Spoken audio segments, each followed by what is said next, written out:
Wow. Boring stream today. I set it to private so no one will fucking bother me. I'm resting kinda.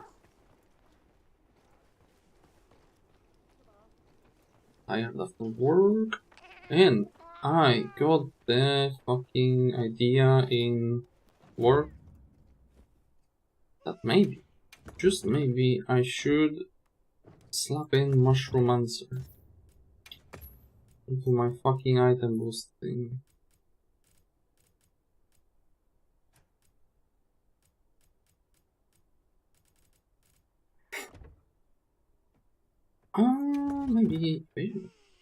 Maybe you have this one, but I don't think I picked it.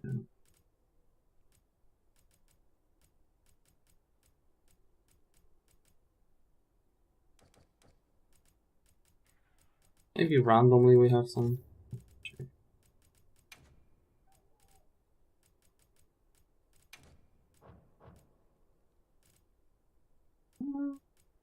Maybe there's something. They don't need like max level.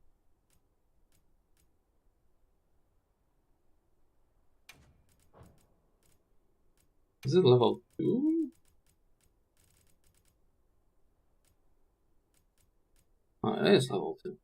I was kinda expecting that it will be level 1, but it's actually level 2.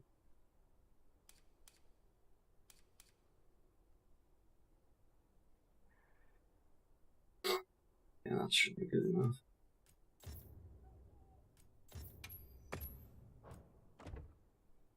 Because I was thinking, and Mushroom Monster got that fucking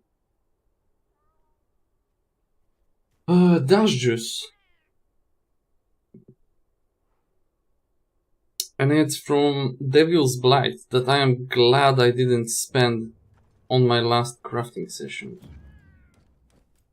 Because I think Mega Barrel Bomb uses Devil's Blight, and I was like, okay, let me just craft like around 600. Let me left like half of the shrooms because I'm not sure if they are used for something else. And well, I still don't know if they are used for something else, but I know that they can be eaten for dash juice effect. And having free starter with dash juice from, Mushroom Answer, from like start of the quest for like 4 minutes is pretty fucking good, because like early I not always get, very fast latent power trigger. And having more stamina, like I am not a whore for stamina on Wild's dual blades, but it helps for sure. Depending also on monster, like on Sergio's, for sure it fucking helps a lot. On more normal monsters, not really, but sometimes they just fucking jump around constantly or spam weird AoEs that you cannot really counter, and your stamina just goes to 0. So that might delete that problem. And also I was thinking about, having Demon Draft, maybe? It's from Nitro Shroom? I don't know how many do I have.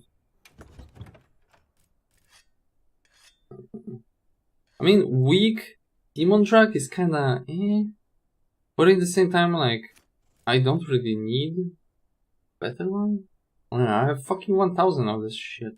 Like, we could use that, no problem. Like, it's better to have something than nothing, I guess, at least when it comes to damage. When it comes to, there's like Parashroom also for armor skin, but I am using Parashrooms for the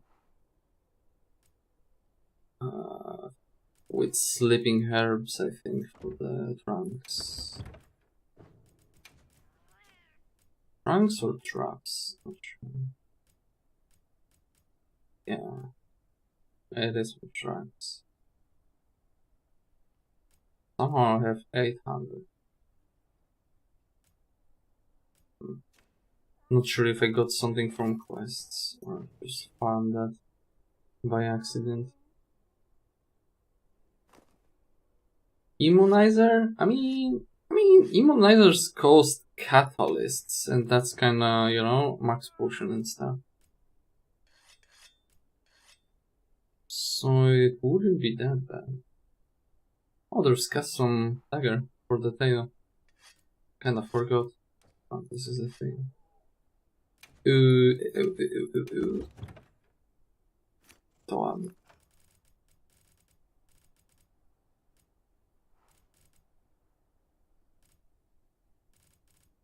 Shoes.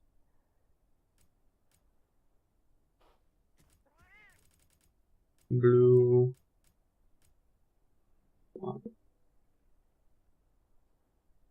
Poison ammo and smokes. I mean, I don't really use poison shit.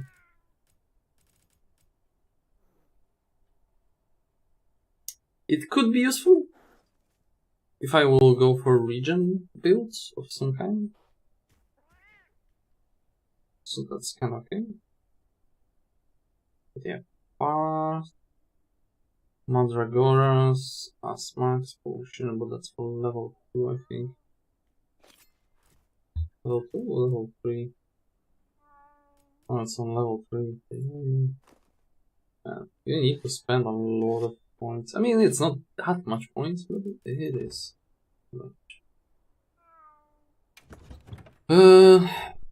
Then I would need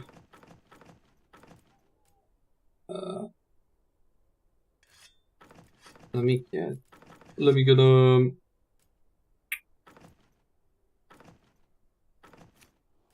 setup for the Shroomancer. Just fuck off these items. This I can use, Mega of course, and I just need to throw in shrooms. Rations I'm using constantly. Steak, not really, but sometimes I guess might happen when I'm lazy.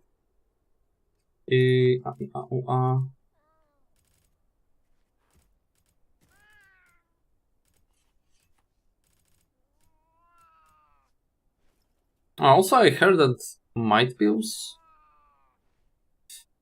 work and stack with the might seeds. They just like kinda override their icons, but they stack. So we could check that. Why not? I don't think I will be using them because they last short while. Fucking short time.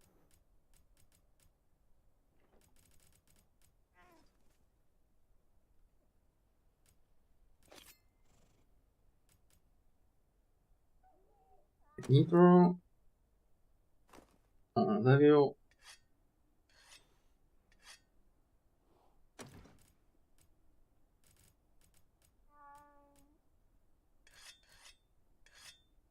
Oh.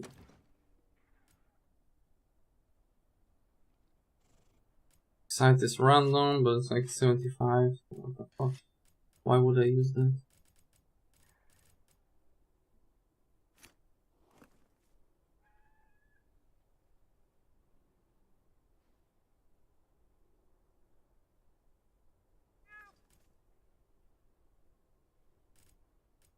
I mean, I have this, I can also throw it in. Maybe I will just use it at some point when I will be bored. And this.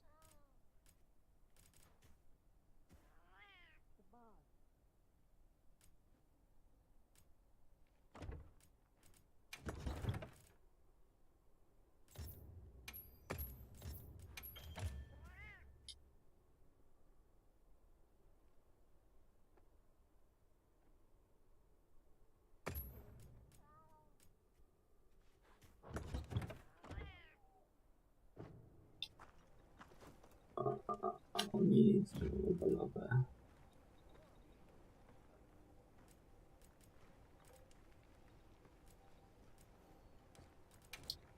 Radio. We should set it up on some fucking. It seems useless more or less. I have fishing rod on all their stuff already.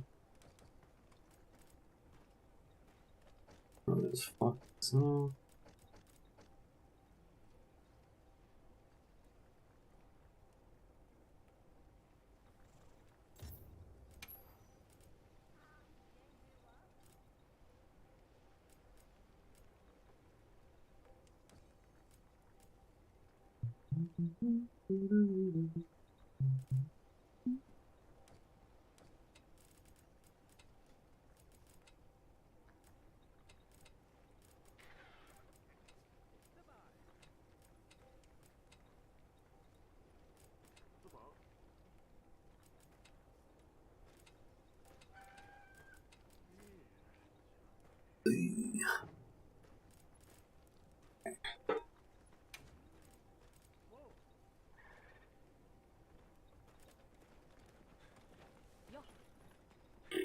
Might see. I use might see always.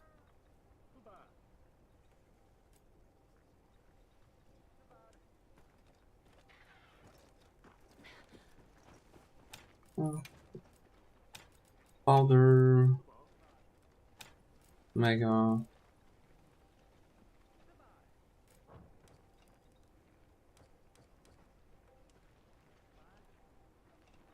Alright, this shit. Oh. Actually true.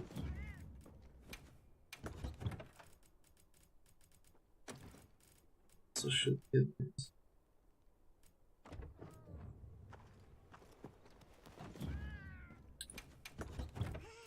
Save it.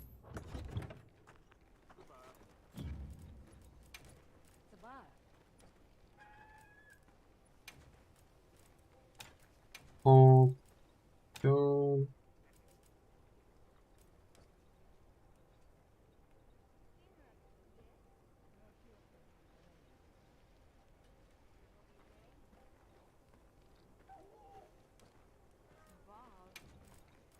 Rationalize.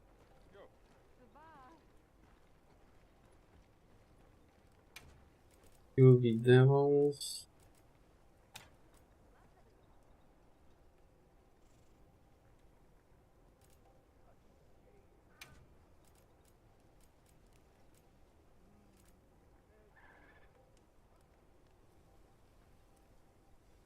Nitro under mega, so I know that it's this and nothing else. Gold.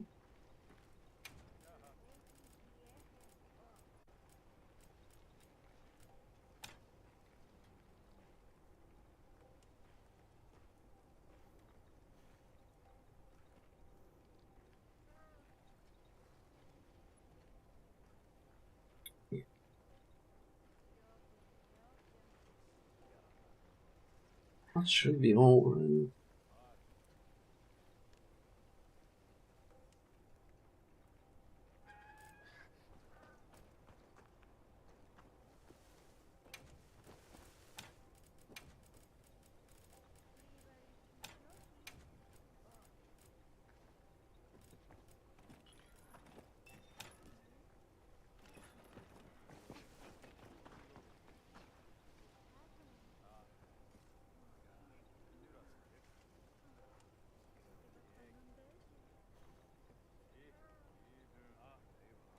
Ah, it seems okay.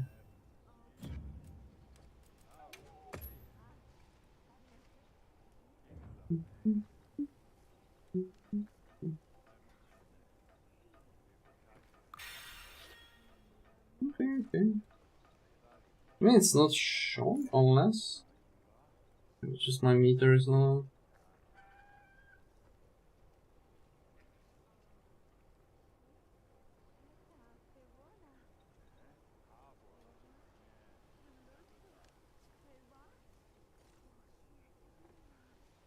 I don't know if there's custom setting for it.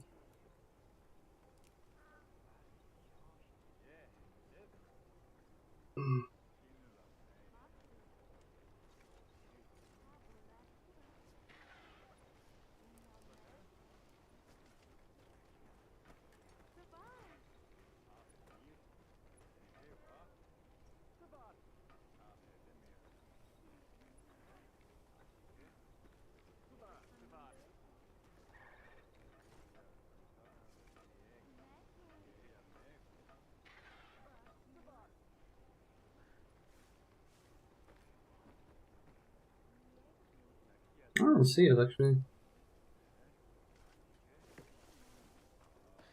There's Wiggly as well. White market. Yeah.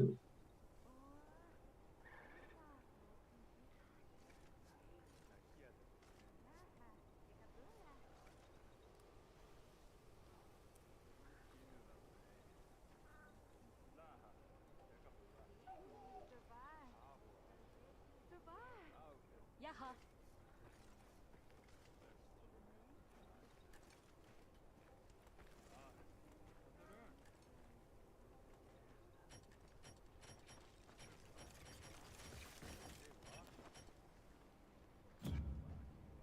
95.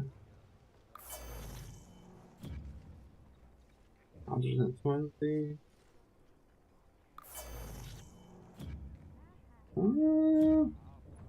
I don't know. Be right back.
Hello.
Yo.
Okay. Let me check that on the training room.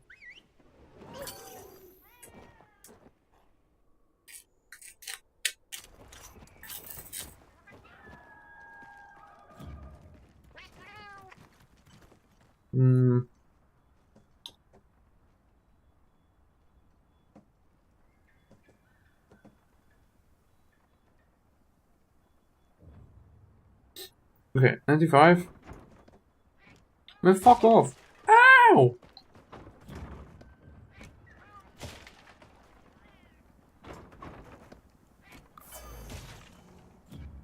$105.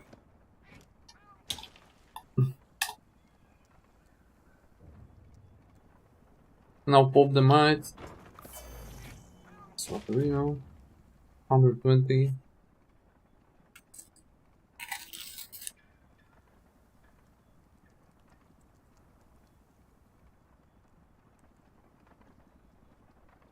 It seems like it's invisible. The might pill. And Sid is just counting in the background. Yeah, and it's back to 105, so it's Sid working. Okay, that's fine. I mean, that's pretty cool. In Iceborne, it would overwrite it, so it was pretty much fucking useless.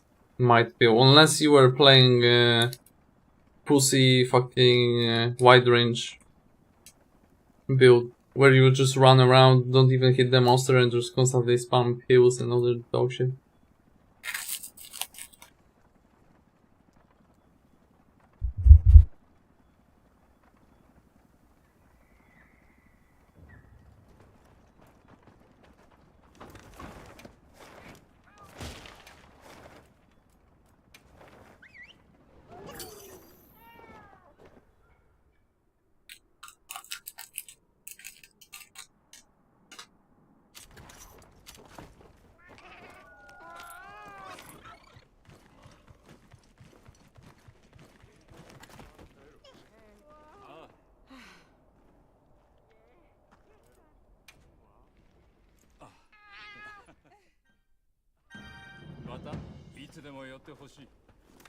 Okay.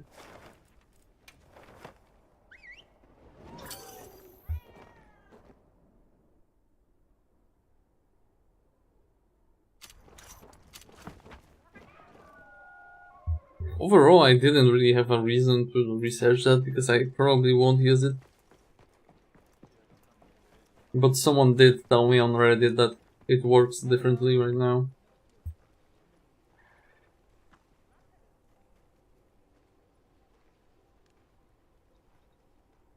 That's pretty cool.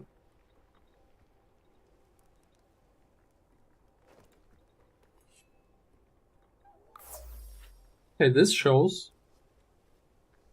Maybe. I mean, the icon is...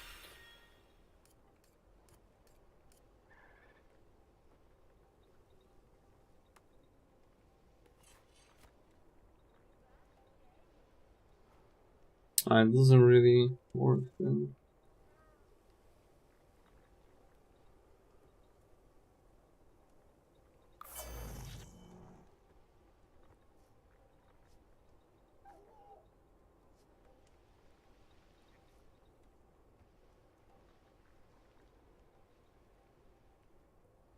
Don't have pills? Oh, I have.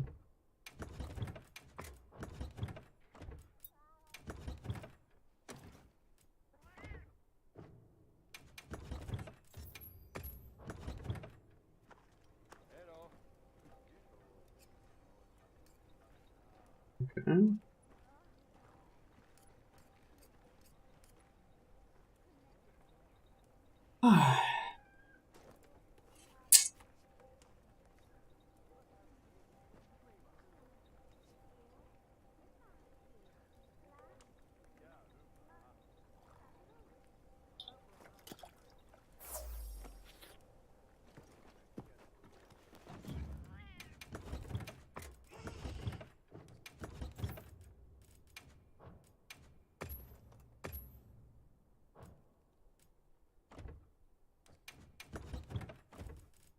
Yeah.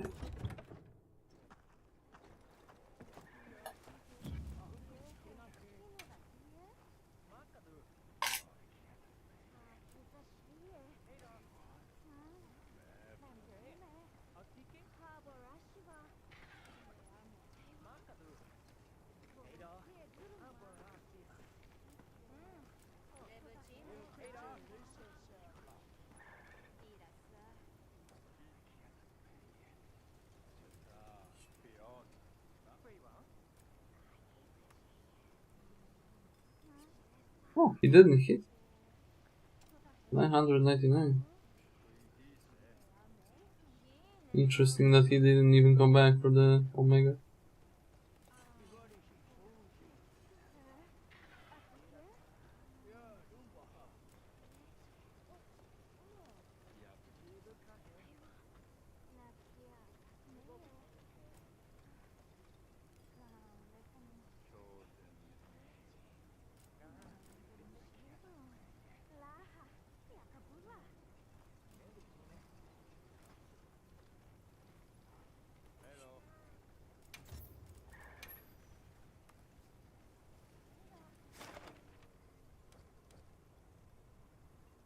$100.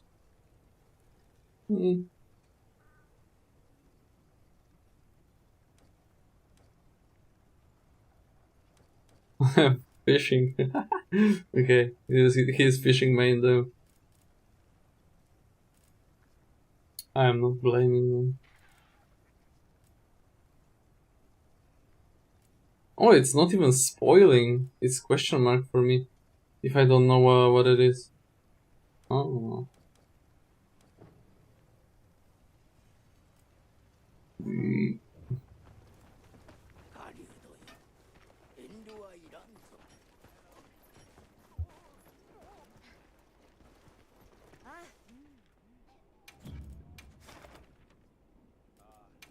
Okay. I'm muting myself, I think. Watch some random shit on background. Okay, pause it and change weapon because the earplugs. Okay.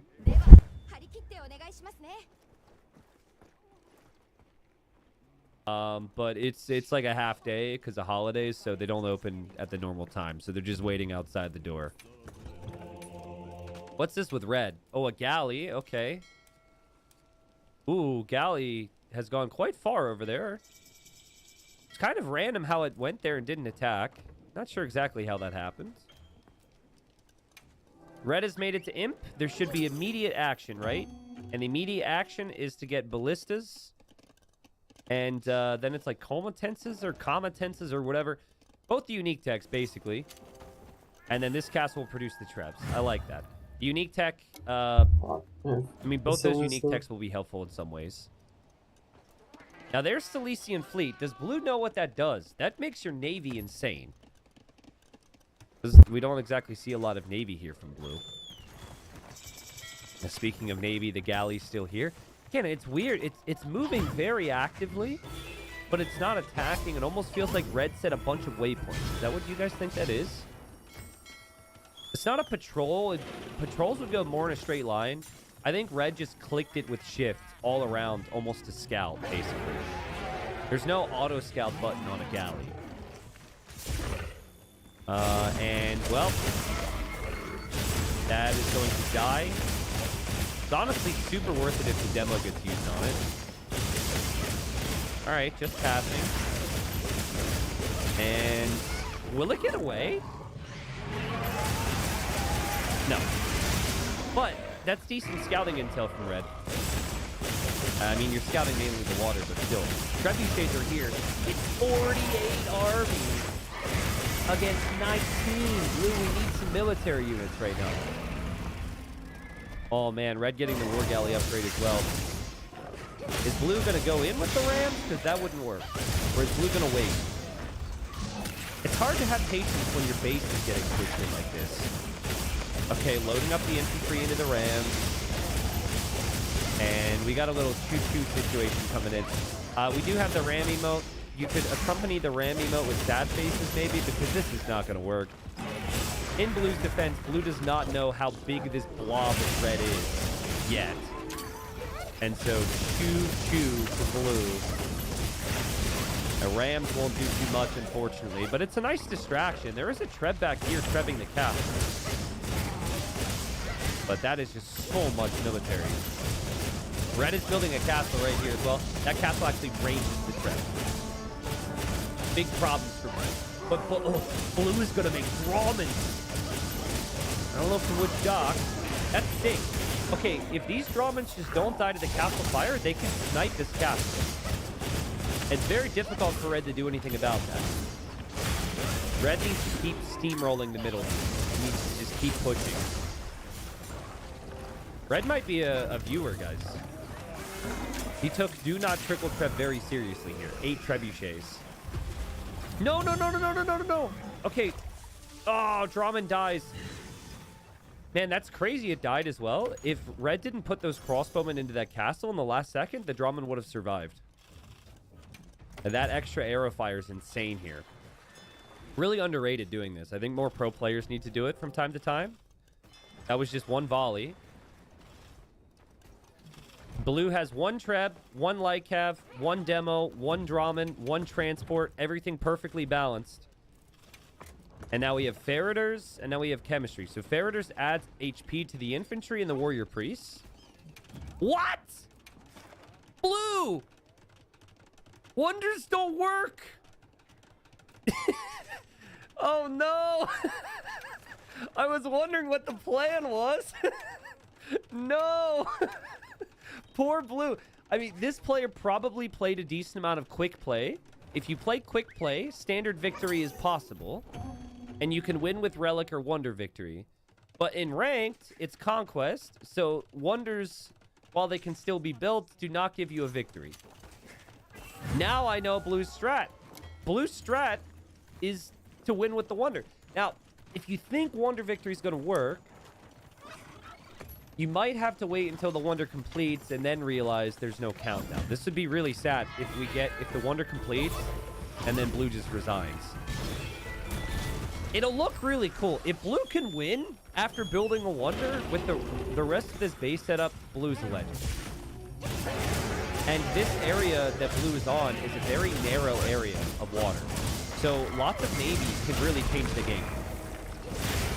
Like if Navy can be on both sides, it could be sick. Drawman micro here for Fanta. Watch out for that dress. Oh. Yeah, Drawman's just too good for you, Trebuchet. Boom. Blue did also move the villagers, so didn't actually lose the build. They're still collecting lots of resources. And Red's going to need some Navy here. I've never seen this many Scorpions against the Drawman before. I'm very curious. This could be really devastating. So, I mean, Red made a couple shifts over here. That's on the other side of the island. Forward dock makes a lot of sense.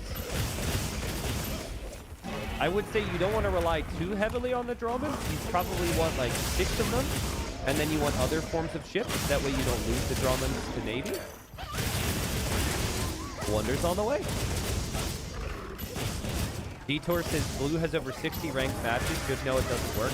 I mean, 60 it sounds like a lot. I would not consider it that much for Age of Empires. There's a lot of knowledge involved in this. And oh my god! This might be the first time Red has ever faced up against Drawmans. Stay away with the Scorpions, man. Yikes.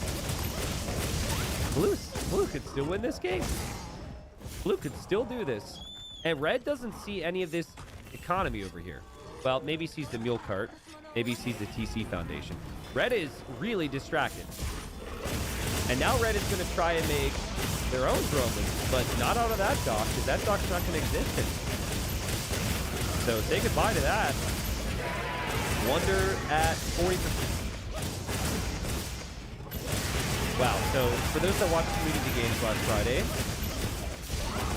a certain player had a plan to build 7 Wonders. We never even saw one Foundation placed. And here in Lowy the Legends in rank, before the hour mark, we will have a useless Wonder placed. Even this player. can commit to a wonder. What a tragedy that was, though. Okay, so red doesn't have a single castle in the middle anymore, but red is now advancing across the middle. And blue realizes this will be a problem and is building up some stables. Now that the scorpions are gone, though, this is where infantry would be insane. I like this from red, though. I know that red's having some problems, and red is really overwhelmed. But I like the fact that red continues to advance forward. Red, you've got a lot of time to potentially redock. But I don't know about the front anymore. It's unfortunate. I like how red's trying to be sneaky, but blue is most of the shoreline covered. I think blue is bringing the Drammen over here to protect the villagers. And, yeah, red's villagers still no loom, so that's not going to be good. And, okay. Does blue have loom? Blue does have loom. And the Drammens are here to save the day. I mean, in red's position, this could start to feel very hopeless after a while. If you're losing all these units to ships. But this is still really good because of all the villagers that are getting killed. Red hasn't lost a single villager over the last... in a long time. And you still took out the TC. You're still slaughtering the wood line. Blue is going to mass a bunch of Cavalier, though. And the Wonder still on the way up. 60%. I'll keep you guys updated, obviously. What a crazy game. Okay. Red. My friend. There is a point where you just have to dock, like, safely. Okay? There we go. You only had to lose 15 villagers to realize. This dock has Drammens in queue, and then there's going to be more docks as well. What a game, though. There's our wonder. 65%. 1,000 wood, 1,000 gold, 1,000 stone. Wasted. In some people's minds. Other people would say it's worth it because it's going to look really cool. I can't even tell you if I know what an Armenian wonder looks like. Anyone else? And just as red is really focusing on trying to come back and win water. The Cavalier come out of nowhere. Oh my god, they can't see the Trebs. Oh, for a second there, he caught a glimpse at one. And oh, red's going to lose every single Treb. What a great job there from blue. Does lose a Drawman to the trailing Treb shot. But those are expensive losses. Expensive losses for both. Blue lost lots of vills. Does still have some vills, but not a lot here. But obviously, like, long-term, blue's going to run out of res here. Blue does have the 3 relics, but it's not like the wonder generates resources. What a game. What a freaking game, man. This is low elo legends for you.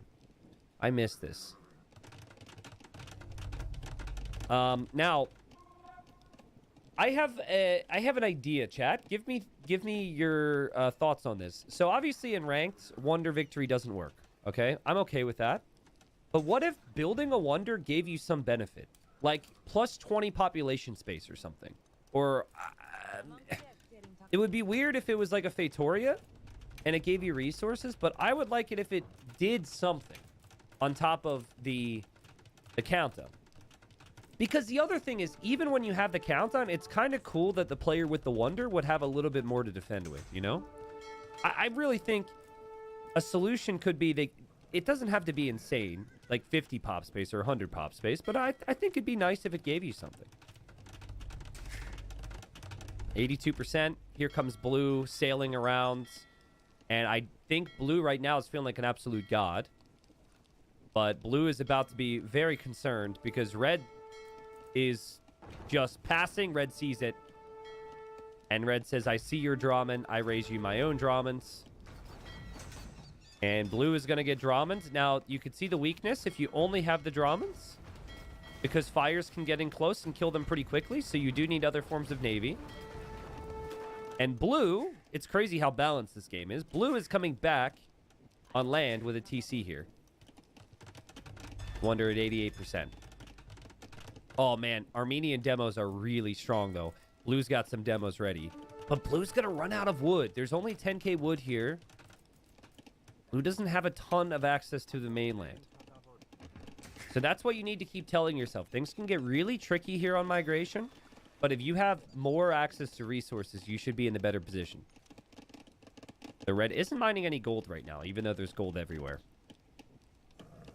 The red's going to come back on land with more scorpions, more halbs.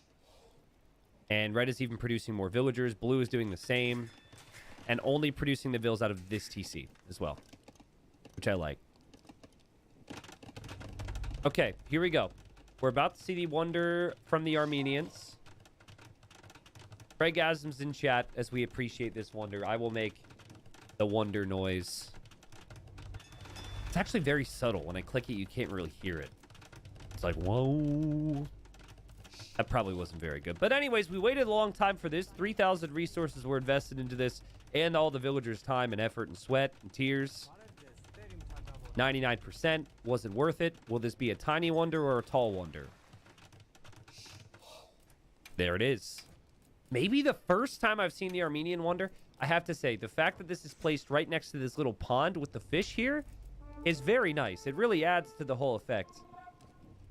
Now, I'm still wondering as the demos come in. Yo, that's so sick. Well, it wasn't actually that sick. Never mind. Those are my instincts, but the shots didn't hit immediately. But even still, like, I wonder if blue now is going to be like, there's no countdown. This is weird. I want to know if blue has built wonders before. That's the thing about low elo, is like, usually things don't just randomly happen. You do have those players that are kind of random, but usually they have certain ways they like to play. They have a style. And then I like to investigate. Speaking of investigating, blue about to investigate what's going on over here. And blue is going to find out that red is somewhat prepared. Now, there were no halbs in front of the scorpions, so that's not the worst engagement ever for blue. But while the scorpions get killed off, you do not want to be anywhere near those Roman halbs. And so blue needs to back away. But right there, again, once the scorpions go down, you could go for your own infantry. Almost looks like blue wants to attack with warrior priest, though. Which you can do. They can fight and they can heal. Oh, wait. Is blue going to use them to heal right now? Hop out? Heal up? Hasn't happened yet. Red is starting to mass war galleys with the Dramans, which is a smart play against the demos. And we have ourselves quite a game. Does it bother anybody else here that red doesn't have the relics? I feel like it's such an important late game aspect you need to have locked down. Red might not know about that. 3 relics for blue brought in 3k gold. That goes a long way. And red has 3 relics right here, still hasn't collected it. Red also isn't mining any gold, but I don't know if red is realizing that. Red could easily change that. You just notice, you grab these vills, put them on gold, and you're good to go. I wonder if blue knows about any other relics. No, so blue won't make a move for these relics because blue doesn't know about them. Blue is foreseeing the fact that the main island might get attacked. And so has built some beautiful little towers here. I have to say, these are A+ towers. I love this tower. Something about it. I think it's the positioning of the tower in combination with, the big trees as well. All right. Cabal get healed up by the warrior priest. Love to see it. And we now have war galleys being mixed in as well. Or galleons, rather, for blue. Spin if you're enjoying this content. That's nice to know someone is. Thank you very much. Red's on gold now. Oh, he stopped spinning. Oh, no. Wait, there's another. There we go. I don't know what he's doing. But we got another spin of appreciation. I like it. Oh, man. Demos. Blue. Bro. I think blue knew the dock was there and just clicked them there. Yeah, so from earlier, blue knew the dock was there and just yeeted them that way to take out the dock. Had no clue what happened. That's relatable. And again, red still got like 60% of this mainland locked down. Blue still only 4 real military buildings in the middle. which is the concern. Red's got tons. It's also cheap army. Halbs you can make forever. Scorpions with Romans, super cheap. Red's not going anywhere anytime soon. The thing about Red I'm noticing is Red is more consistent with unit production. Like, there's always more in queue for Red. So I'm definitely leaning more towards Red here. Red advancing forward with a castle. Blue also building a castle at pretty much the same time, which is pretty crazy timing. And they're going to find each other here. Red is, I think, just click the army forward to defend this one ville. Oh. Okay. Now, this looks like it could be good for Red, but if Red doesn't know this is happening, this could be horrible for Red. If this castle goes up for Blue. If it goes up. Blue, build the castle. Build the castle. Build it. Build it. Build it. Build it. Build it. Build it. It's up. Yep, everything for Red will die. Blue loses a lot, though. But this castle should take out the Scorpions. The Drummons will take out the infantry. Red does have... Oh, Red's got the Navy over here at the same time. I don't think Red will complain much about losing the army there. This has done a lot of damage. Oh, man, look at the fight. Look at the amount of Drummons. Red's Drummons are going to flatten everything. There are some fires in front, though. If the fires don't get hit, maybe they could do some damage. But it just feels like Blue showed Red the way. And Red has got to be enjoying these Drummons as well. That was sick. Unfortunately for Blue, I think Blue was so focused here, Blue couldn't get the timing right. And our Blue player, who built a wonder, is probably wondering how to get out of this one now. The resources look good enough for a comeback. And that castle's still being built by that one very loyal villager, by the way. But it feels like desperation time for Blue because Blue is losing so much on land. Here come the Cav. I mean, if Blue runs into here, Blue loses everything. This is an exposed area, though. This is good. I mean, you need some magic to happen right now. Also, the fact that Blue will see that relic might mean that Blue will make a play for that. Blue didn't know that was there before. Here it's castle v castle. Blue's winning the castle war because of putting vills inside to shoot. And Blue's also massing a crap ton of Drummons to try and defend from the attack. All Blue really did was took out one tower there. No real eco damage. But now eco damage will come in. Pound bell from Red. So everyone will find a nearby safe spot to hide in. The whole eco will go idle. I think Blue is a little distracted at the moment. Red sent units in underneath the castle. That won't work. Murder holes is in. Red took out every building here.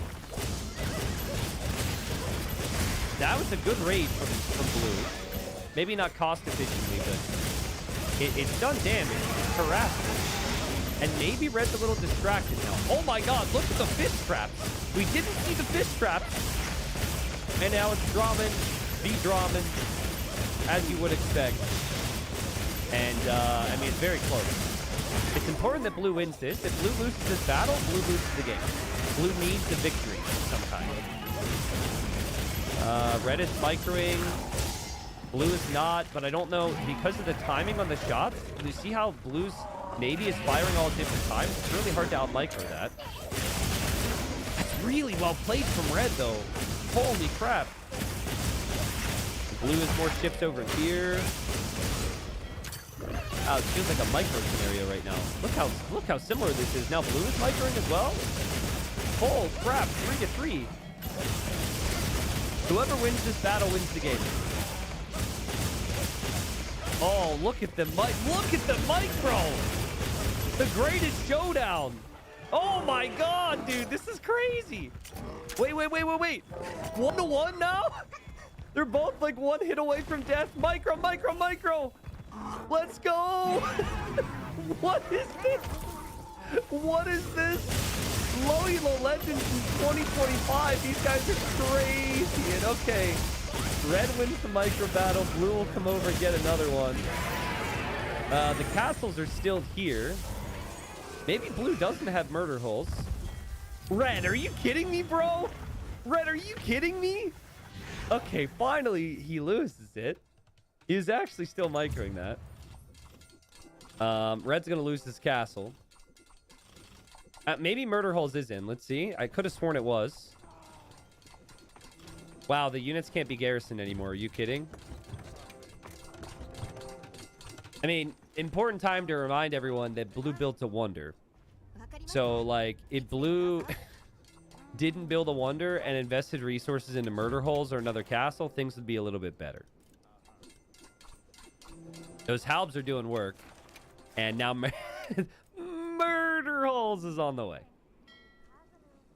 All right, so now sneaky move here from blue. I want to see red's vision. Oh, there's a decent amount of darkness over here. So blue is going to bring villagers. Try and survive. Okay, now red's coming in. But red, the reason you were having success before was because the opponent didn't have murder holes. Now the holes can murder. Red clicked the mule cart, which is kind of funny. And red needs traps.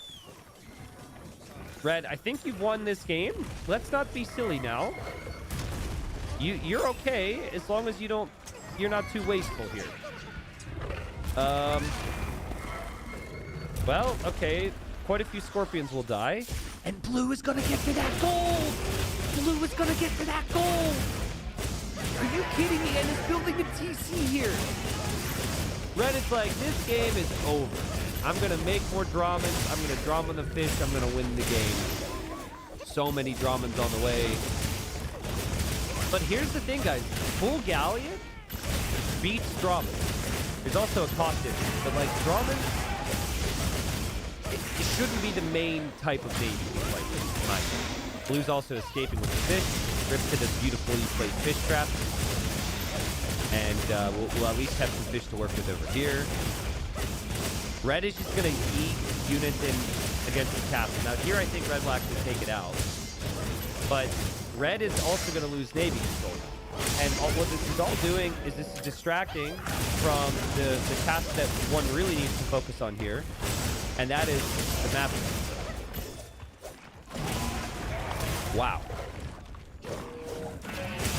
So red's next move is probably going to be to clear this and then win water, right? Red just does not expect there to be any eco over here.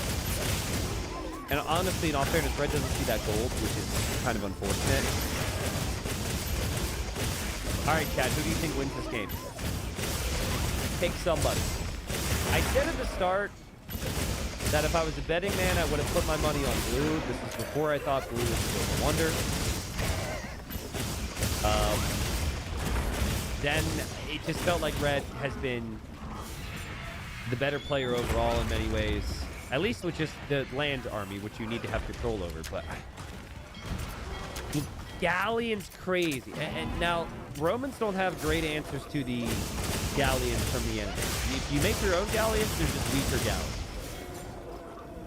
Armenian Galleons are ridiculously strong because of Cilician fleet. And also that little itty-bitty arrow. They get an extra point.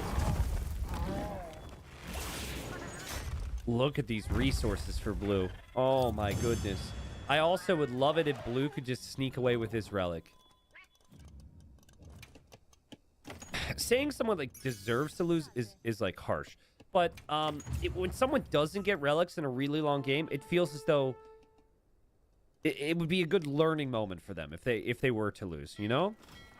Because at the end, you can look at the stats and you can say, what went wrong for me? And it's like the opponent brought in 5k gold from relics and you brought in 0. Red has pretty much learned what to do with Navy based on what the opponent has done. I think that's fair to say. And has 40 galleons in queue. That'll take some time, but it's Lowy the Legends. They might have some time. Ooh, blue, don't be too cheeky now. Don't be too cheeky. Because if red notices you... Yeah, you stay away. Wait, did red notice that? I think red spotted those builds. Oh, dude, red 100% noticed that. Wow. So red noticed because blue was going to think about running through there. And now there's stables here. Uh-oh. Things are about to get crazy. You're not going to get that tower up, Red. And Red's got a lot to worry about now. The tower gets denied. I'm sure all of this army will get brought over here. I'm sure that there will be more units produced. Blue's coming in to get the relic. Run away with the relic, my friend. No way, bro. No way. How is this happening? This stone is also being taken. And Red's still got the Navy to worry about, too. All right, so now Red's bringing all the Halbs over. Red's making traps and some Centurions. But this has been critical time for him. Who, by the way, has 0 on wood, which is kind of crazy. He's also walling his starting island. He really thinks Wonder Victory is a thing. I keep forgetting about that. Okay, do you guys think that Blue thinks he's going to win with the Wonder? Or do you think he's just worried about a raid? There's no timer on screen. So you should think it's, you know, it's not working. But that's also kind of a weird thing that it works in some modes and not others. It's a cosmetic wall? Okay. Well, it does add to the how cool the base looks. Red Navy's going to be ridiculous. Red's still got 28 units. Red is currently housed, though. And Blue has made a tower here. Blue, no gold. No gold, but we'll have 4 relics. 1 C, 1 warrior priest delivered. How much do we have left on the map? Wow, there's only 3k gold left on the map. Are you kidding me? This has been a long game. But wood is also a big factor. And blue is not on wood. Now, all these builds could go to wood, like back here. There's also still a little bit of leftover wood here.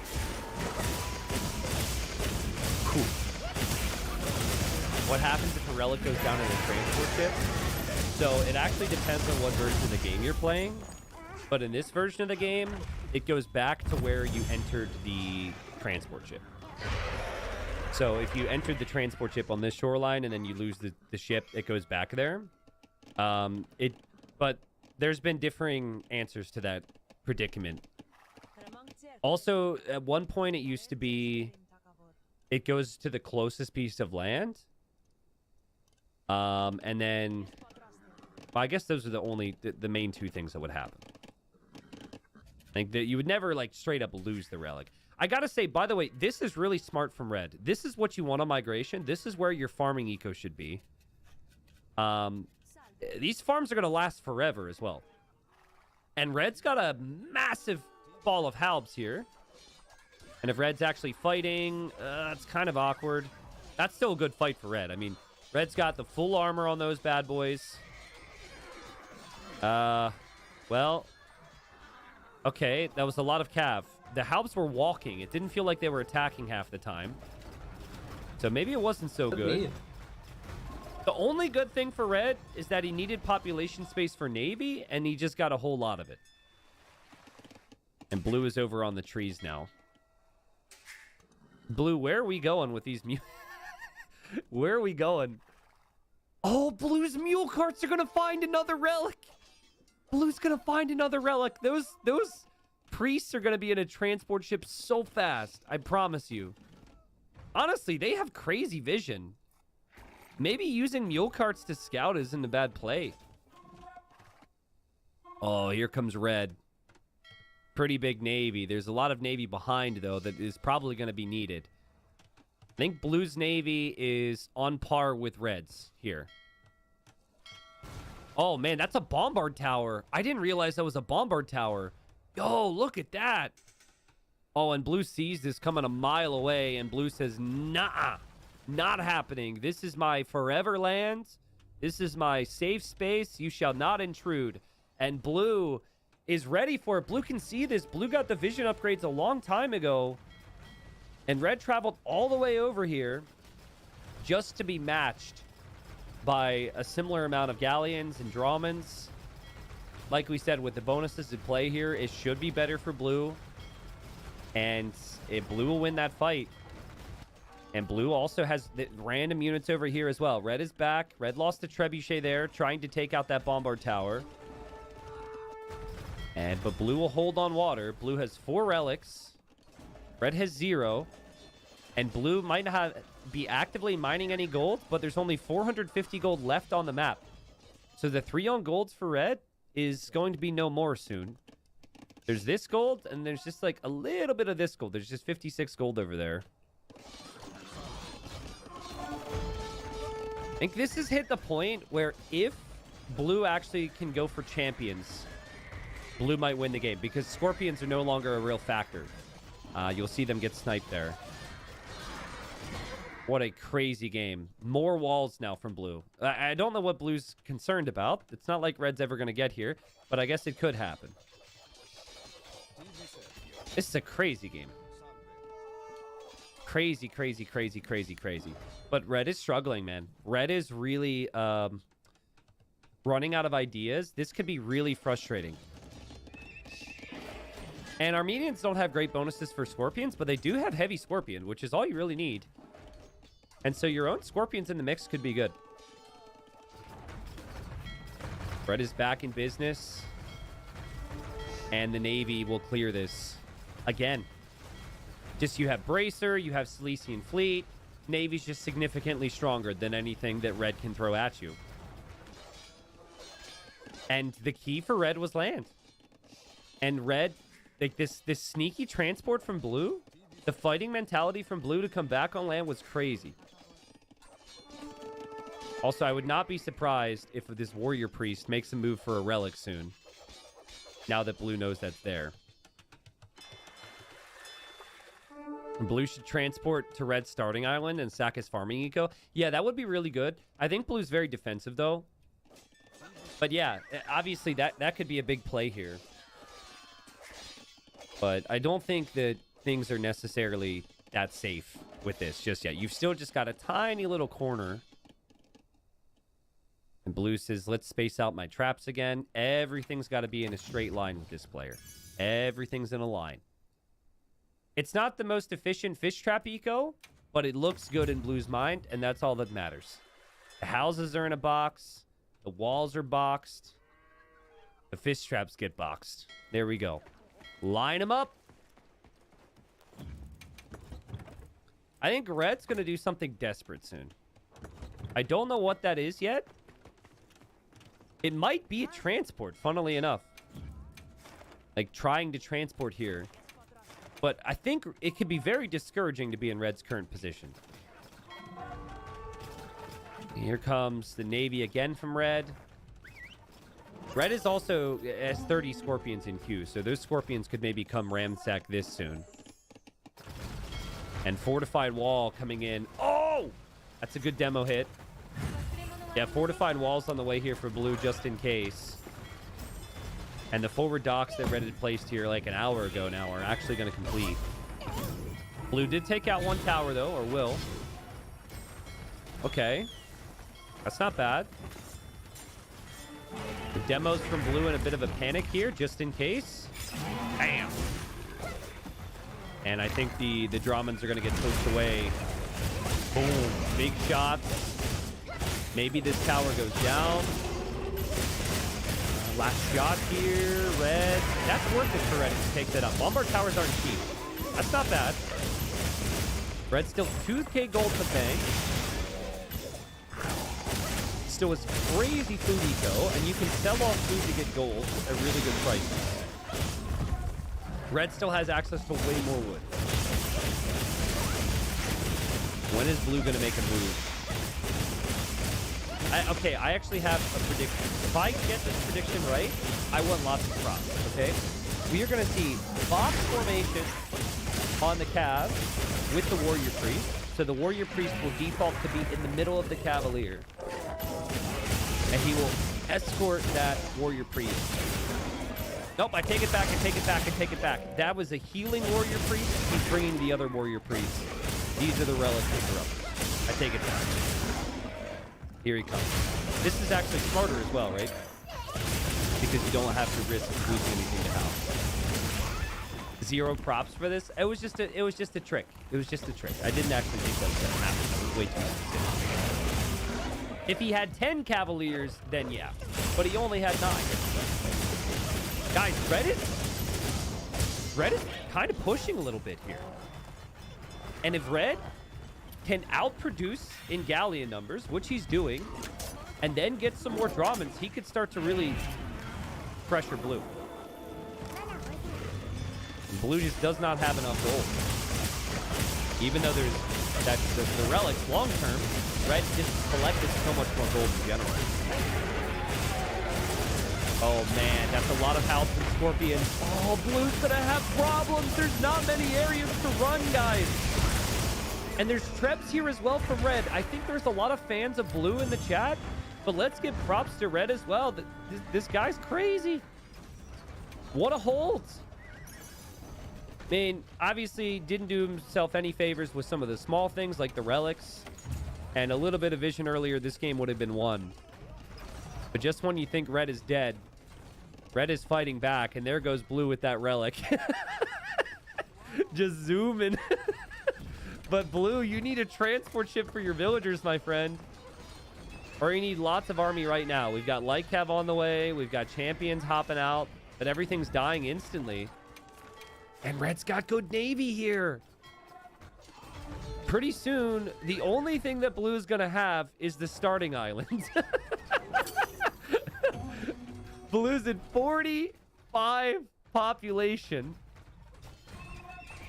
And units will hop out, but again, they're just dying so quickly because of the sheer numbers from Red.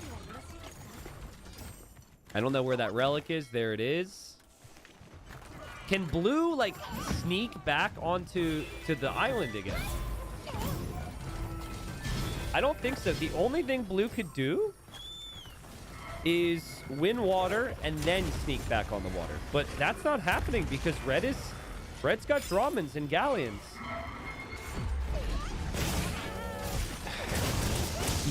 Like, Red's resources are ridiculous, man. And Red will have to finish Blue, though, which might be a slow crawl. Yeah, sneaking to Red starting island would be pretty funny. Oh, man. Well, this is why you wall. I don't know. Guys, I don't think this is resigned territory yet for Blue. You have to sell off. Well, you need more bills on these trees, which you save for later. Sell off your food to get gold and make a crap ton of galleons. That's how you come back. And then if you overtake this, you can bring villagers back again. Whew. What a game. Also, I think Blue's going to move the relics back because the Navy's going to make progress. I'm not in love with Fire Ship. If you don't have fast Fire Ship, it's really not a good play in. But Blue thinks that there's no way to compete with Galleon. Scorpions in the house. Putting an end to what should have never started, probably, over on this side. Yeah, Blue's like Wonder Victory is gonna kick at any moment. It's like, man, I've usually won the game by now with my Wonder. I don't understand. When is this gonna happen? This is so weird. We might see Blue play until the Wonder's down. With that in mind. Now, if you're gonna redock, you really should redock as far away from where they're pushing as possible. And maybe with a few more builds. That said, there's not many builds for Blue in the first place. Castle's down. How did the Wonder get damaged? Great question. Sometimes there can be a bug with that, but that's a weird amount of HP lost. I've seen it have, like, be missing 1 HP. That happens with town centers sometimes, too. I can't really explain that one.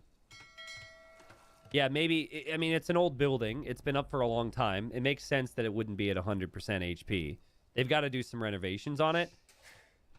That's why they've collected the relics, so they have the money to afford those renovations, but they might not have the time. They need to spend the gold on other things. Ooh, okay. Demos might be your best bet. This is going to be tough. You need to connect with a lot of big shots. But honestly, desperation demos is not something I hate here. Blue is sailing away with those demos. I know you guys want to see demos on the Scorpions. That's satisfying, but that doesn't win you the game. You need to take the Navy. And now, this is what I mean, Blue. Like, if you made your docks over here, maybe you had a little bit more time. Poof. I mean, Blue's prepped some army here just in case Red lands. And Red is just slowly grinding the opponent down as we close in on the 2-hour mark. Red doesn't know what's over here. If Red is caught napping, Red could lose a lot here. Here come the demos. No, that's perfect for Red. You'll lose ships. Oh my god, that's insane. These demos are ridiculous. It obviously wasn't great to lose that many ships, but the fact that he killed some of the demos first was okay. The Scorpions will also kind of help here.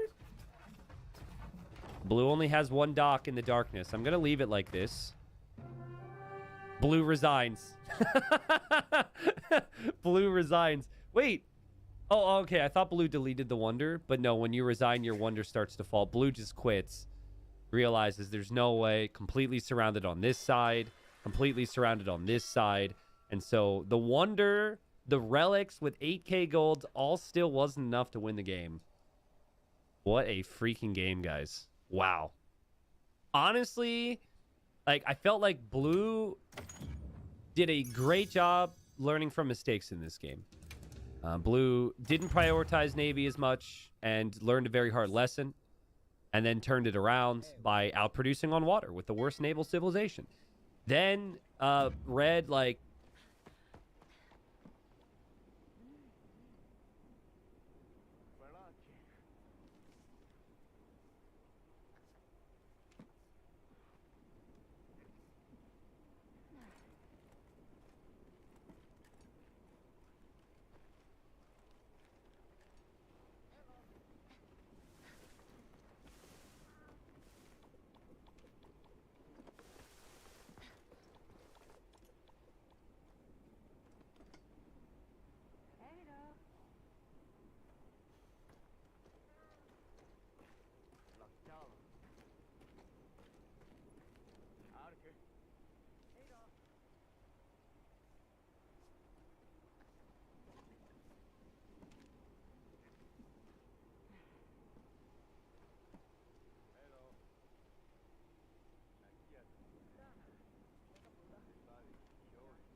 about Omega. I'm gonna be real with you guys. Omega pretty much proves a point that I've made a long time ago throughout multiple live streams and multiple videos that I've said.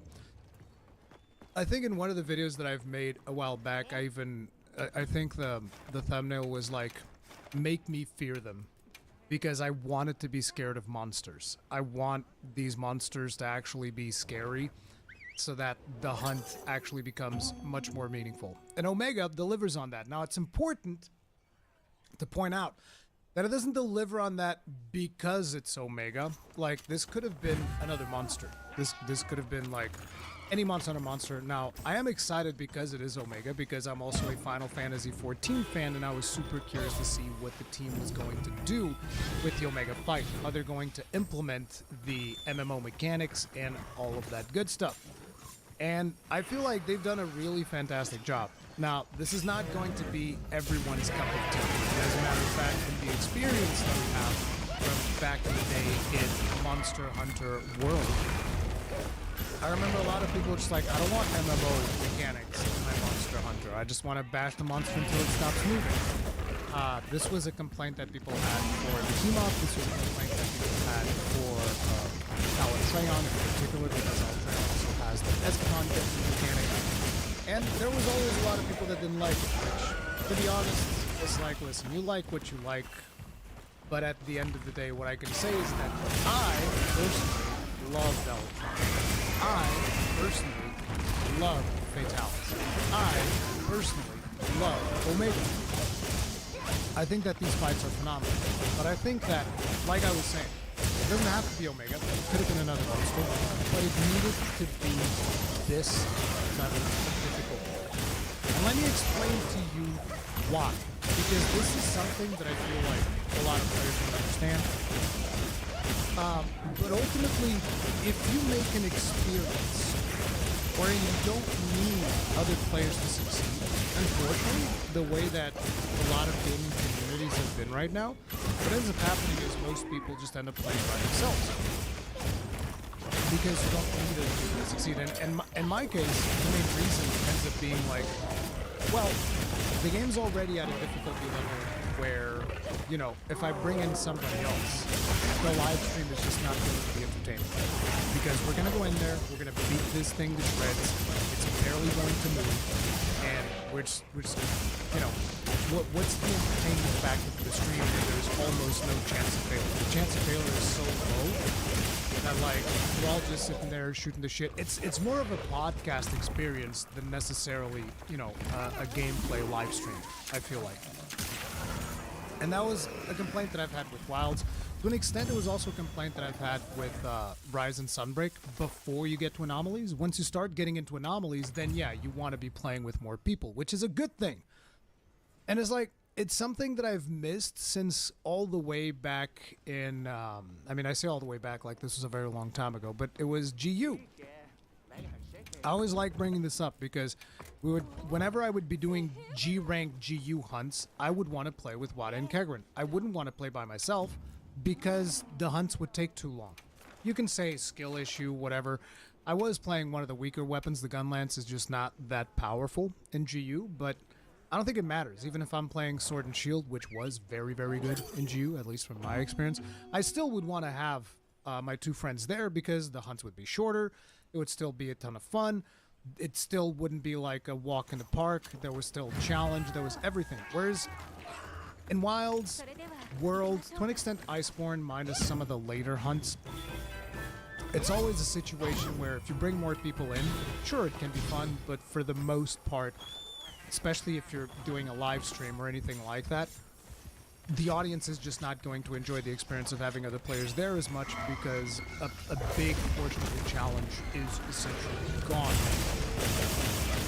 And with Omega, you kind of have to play with other players. I mean, you can do it solo with the support hunters.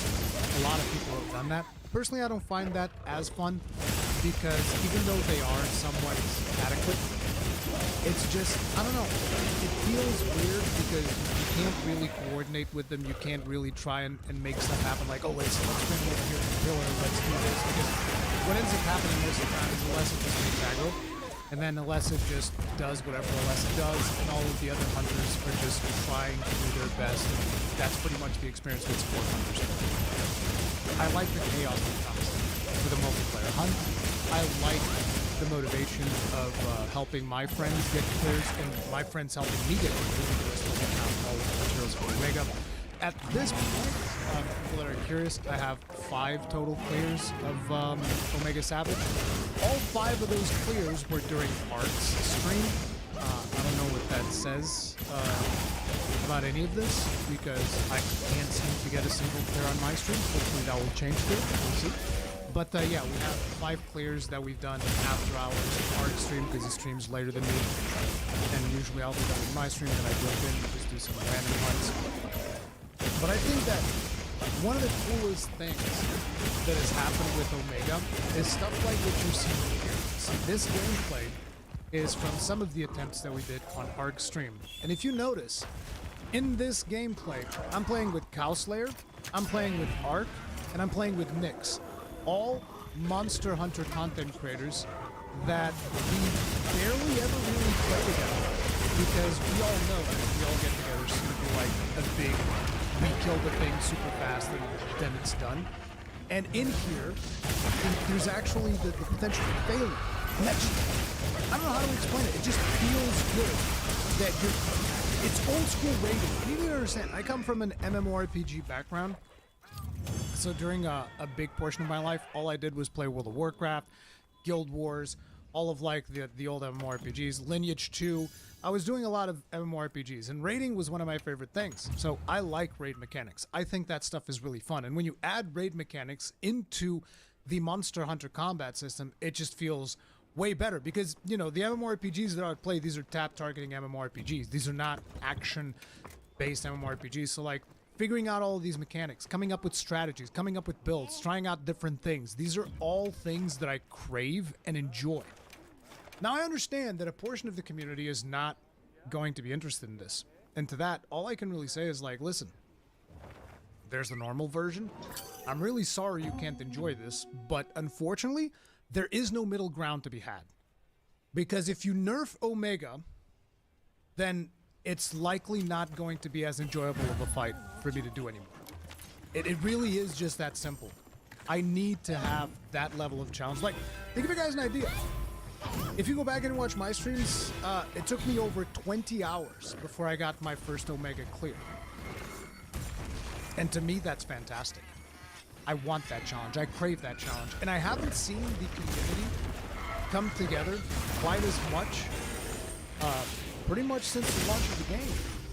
The amount of people that are collabing and playing with each other and playing together, trying to figure out strategies, trying to figure out the most efficient ways of defeating this robot from Final Fantasy XIV is awesome. Now, there's also a lot of people that are of the opinion that Omega doesn't fit this world. Now, from the Omega lore itself, he absolutely fits the world. There's just a lot of people that don't care. A lot of people think they're like, it doesn't make sense. He's not a monster. It doesn't fit in my Monster Hunter game. That's fine. I can understand if that's where you stand. Sorry you feel that way. Nothing I can do about it. And personally, I'm still going to be enjoying the boss fight because I think it is tremendously enjoyable. But if you are curious as to the Omega lore, why does it fit that Omega would come to this place? Because Omega is part of the race AI synthetic beings called the Omicrons. This is according to Final Fantasy 14 lore. Different Final Fantasies will probably have different lore for different Omegas, but in Final Fantasy 14, Omega is a creation of this race, the Omicrons. And I'm probably going to miss a couple of things here because I've never been a big lore buff in any video game that I've played. But fundamentally, the purpose of Omega is to find strong opponents and fight them in order to evolve and become stronger. And Omega has the capability of dimensional travel, so he's able to travel to other dimensions to find these strong beings. You can almost think of Omega like Goku. Omega is basically Goku.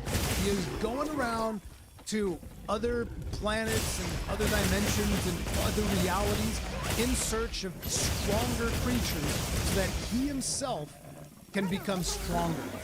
And that's why, from a lore perspective, at least Final Fantasy XIV lore, it makes sense that he would come here. Because he's coming over to try and find, like, this strong creature. The creature that he is seen attacking is Jin Dahad. Now, you might argue, well, Jin Dahad is not really that strong. Jin Dahad's actually easier. Make more sense if he goes after Gormagala. It's like, yeah, from a gameplay perspective, maybe. But likely, the Monster Hunter team considers Jin Dahad to be the bigger threat. Because, you know, he's big, he's affecting the whole ecosystem, all of the shenanigans of Jin Dahad.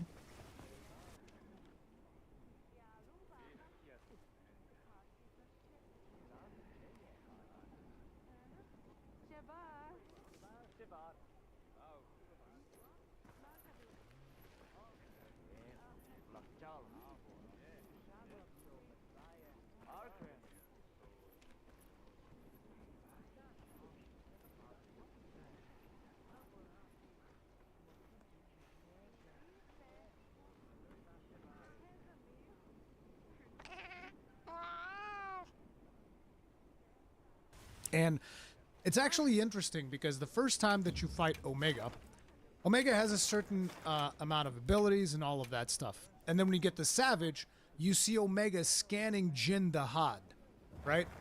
And when Omega scans Jin Dahad, he evolves himself. And this is a subtle thing, like some people might not notice, but Omega gets a new attack.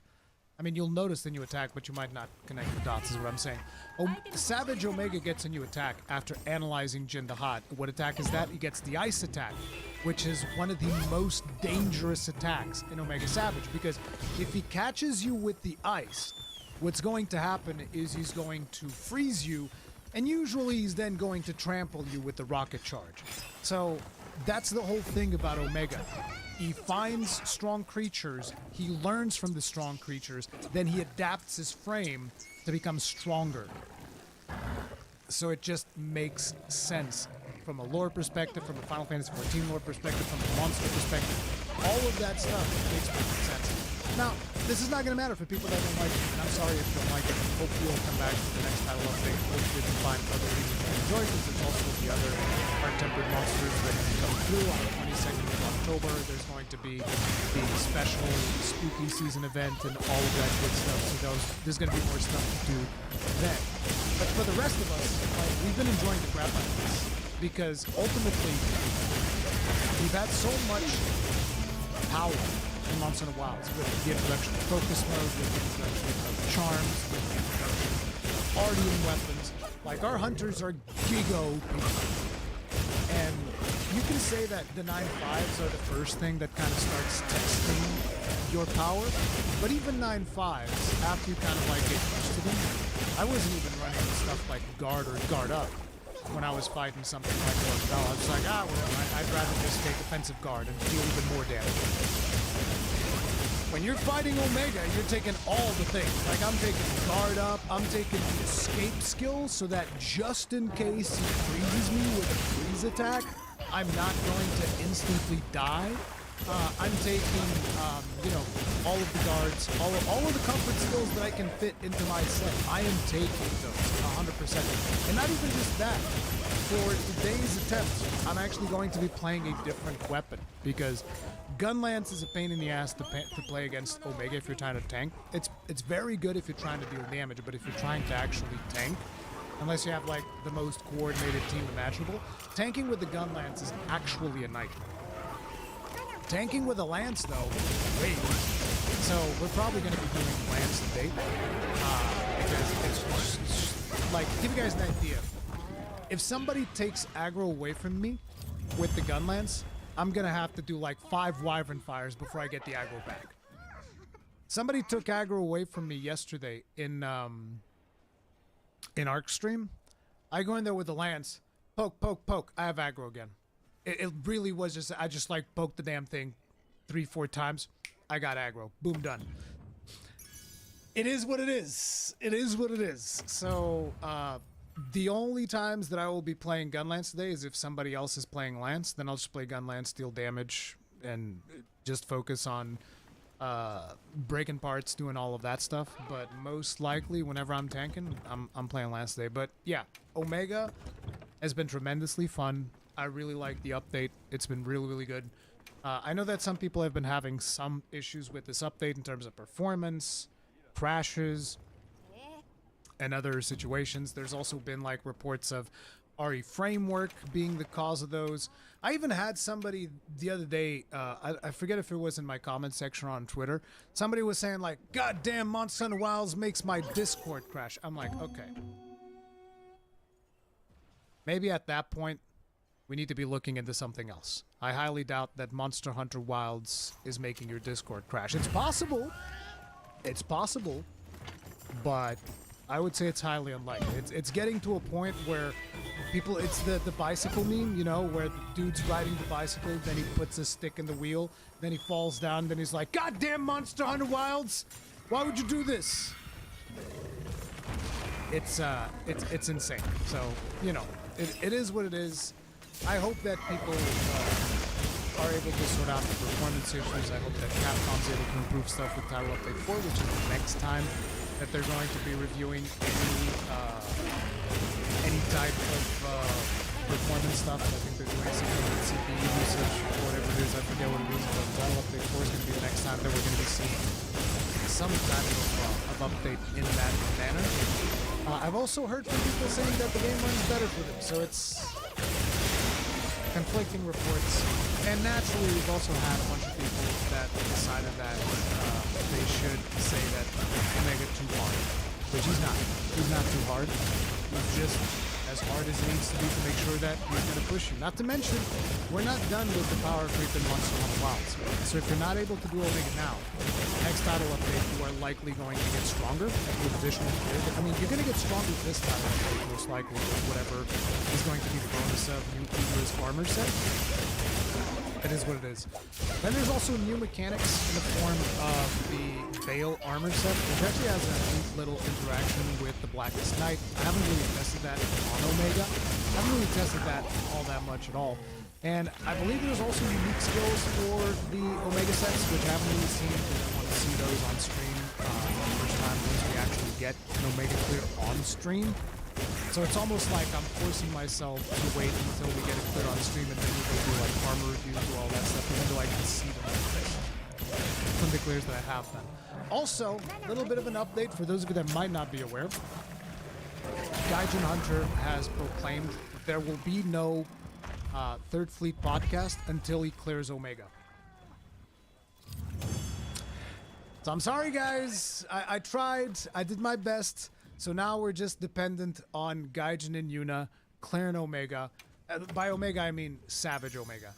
We are dependent on Yuna and Gaijin Hunter clearing Savage Omega before we can actually get the next podcast. And yes, there's in case you guys are wondering, because I see some people in chat talking, there is one armor set that you get from normal Omega. There is a great sword that you get from normal Omega. All of those have unique skills, like you have the Blackest Night in the armor set, which works with any weapon, and then you have the special Shadowbringer skill, which I forget what the name of that skill is, that basically makes your great sword shoot out ranged attacks. Not like full on range, but kind of like short ranged attacks whenever you do your charge slashes and stuff like that. The thing is, it also costs you life. There's a whole mechanic around. I haven't really looked into it too much. And then there's also Omega M and Omega F, which is female and male versions of the Omega armor. So that's like a whole new armor set. I don't know what the mechanics are of that one. I don't even know if it's just cosmetic or not. And then there's still a sword and shield and an insect glaive that have their own like unique skills that I still haven't looked into. Like I said, I want to look into those when we actually do it live on stream. But overall, Omega's been an absolute blast, to the point where I've barely been able to make any videos because every single moment of time that I have, I just go live and I stream Omega and we fight Omega because it's just a ton of fun. But that's where I'm at with this update. Tons of fun. Obviously, still performance issues. People are now crashing their games and having problems with that. Hopefully that stuff gets sorted out with a patch or something. Hopefully people figure out what's the situation with RE Framework, where a lot of people are also crashing because of RE Framework. And then we have the other side that I'm not a big fan of, that I pointed out during the showcase where they showed Omega and all of that stuff, which is the microtransactions. There's a ton of microtransactions that they've added with this update as well, and I've said it before and I will say it again and I will continue saying it.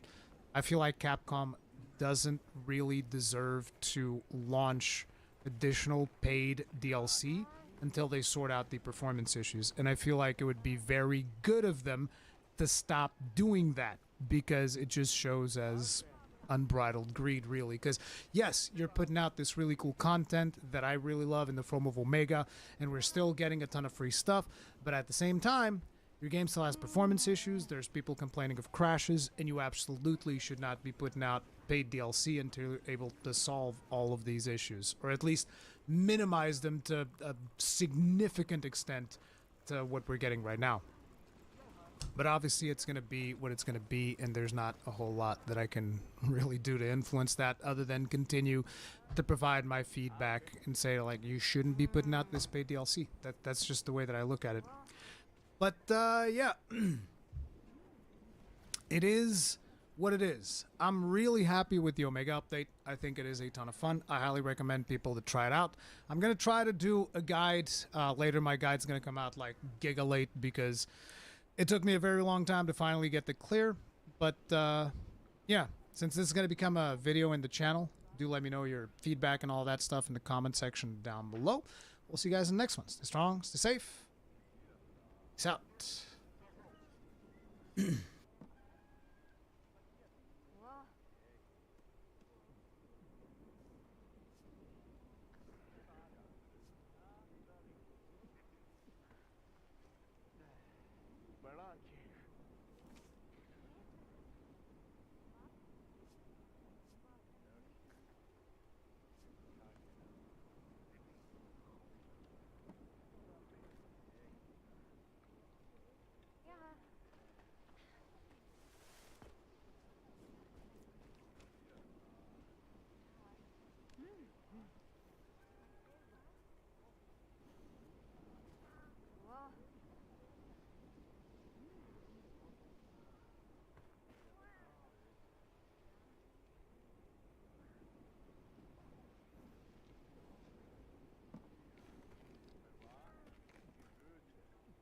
와.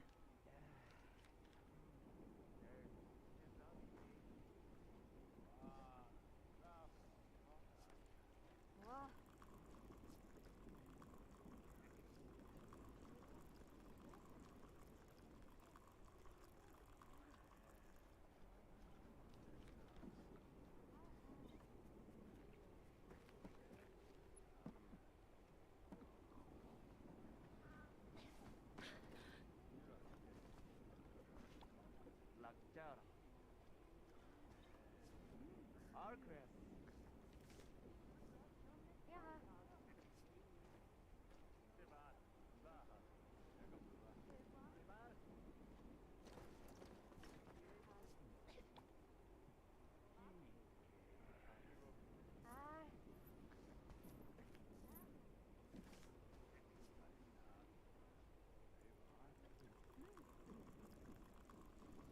아. 아.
Hello and welcome back to Rage Gaming on more Monster Hunter Wilds talk. It's Title Update 3 and it's time for us to take a look at the relevance of the weapons compared to their popularity in our community. So Josh put up the poll, let you vote for up to 3 weapons that you currently most like to play. And we're going to look at the results, working our way up from the bottom to the top. And then we're going to do a comparison to March, not long after the game launched, to see how things have changed within our community. Starting from the bottom, we have light bowgun and heavy bowgun. Not a real shock there, but it is interesting to see that light bowgun is the least most popular weapon in our community. This is a top performing weapon that's been near the top or at the top multiple times throughout the rankings, so the weapon can't be blamed on performance. Something about the bowguns in Wilds just doesn't hit for me. It doesn't matter how good the performance is, how great that output with element is, or the whole burst step mechanic, or aiming for the best hit zones, which to be fair is great. The fact that it's got better and more varied, like, spread's been great for Omega specifically, by the way. In Rise, you had these crazy mechanics, the movement, the unique feel, that would separate the two bowguns from one another.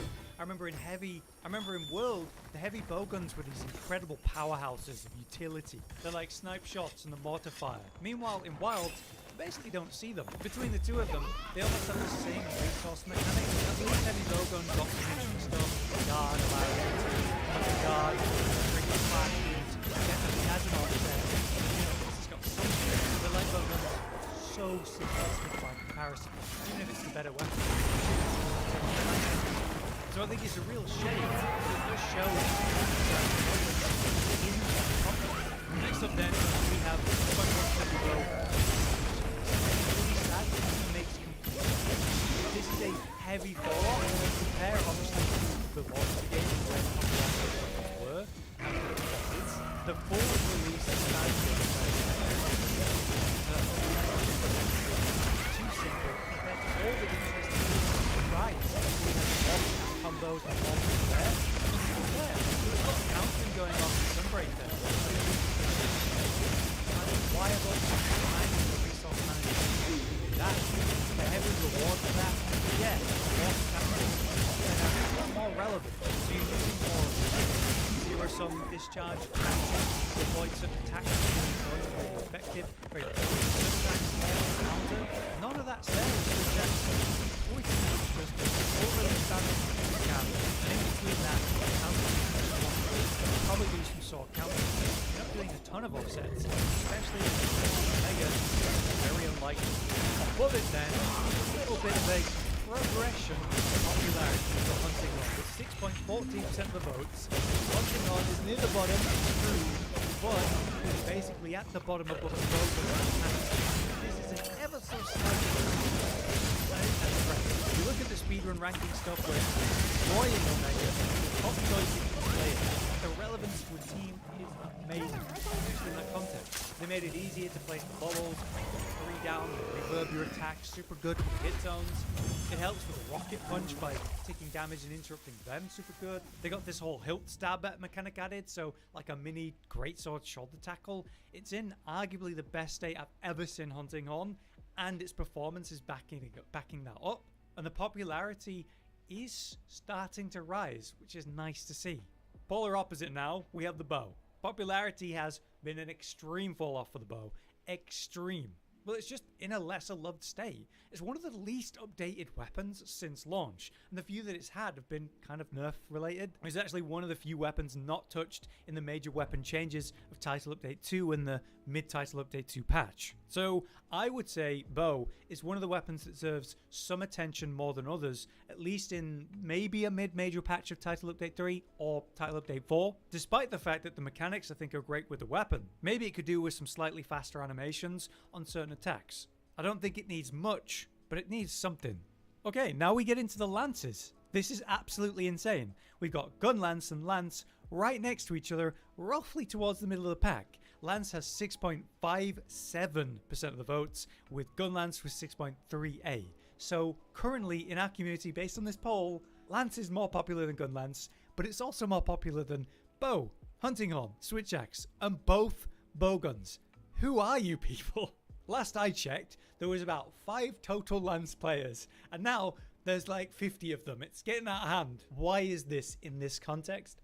I think it's been boosted a bit more than normal because of Omega, where Lance is clearly like a top choice for tanking it. Maybe many people have picked it up for that purpose. We can all agree that Omega, when he has enmity on someone, the fight is so much more manageable. And with Lance, you can set up proper guards, guard up 3, have some Divine Blessing, evade extender for your movement because you don't want to get stuck guarding at the wrong time. You can be a real menace that can take on pretty much anything.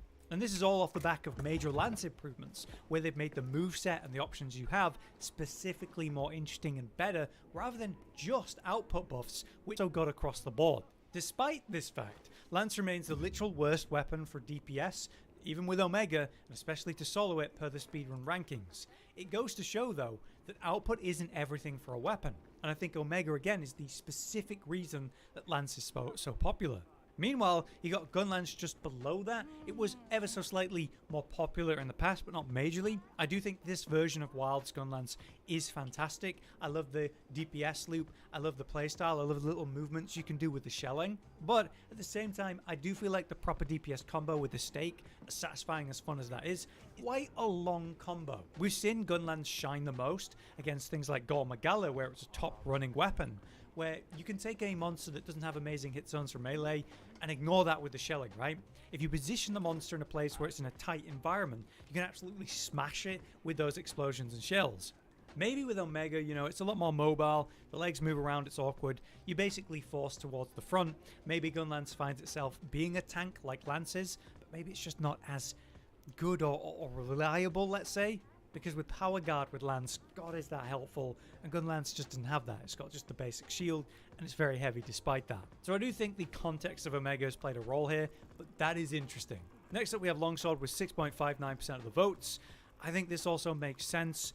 I think Longsword is in an incredible state in Wilds, and it's only got better with the rebalancing that they've done to try to address aspects of the weapon. So your special sheath counters and in general countering is more reliable after the patch that addressed that. It comes out a little bit quicker, the frames are a bit better. Then you've got the whole Spirit Blade 1, Crimson 1 repeat combo being incredibly effective, and they're trying to address that by buffing other aspects, trying to encourage you with specifically Element as well for the full Crimson combo. Everyone's still doing Spirit Blade 1, Crimson 1, it's a bit repetitive.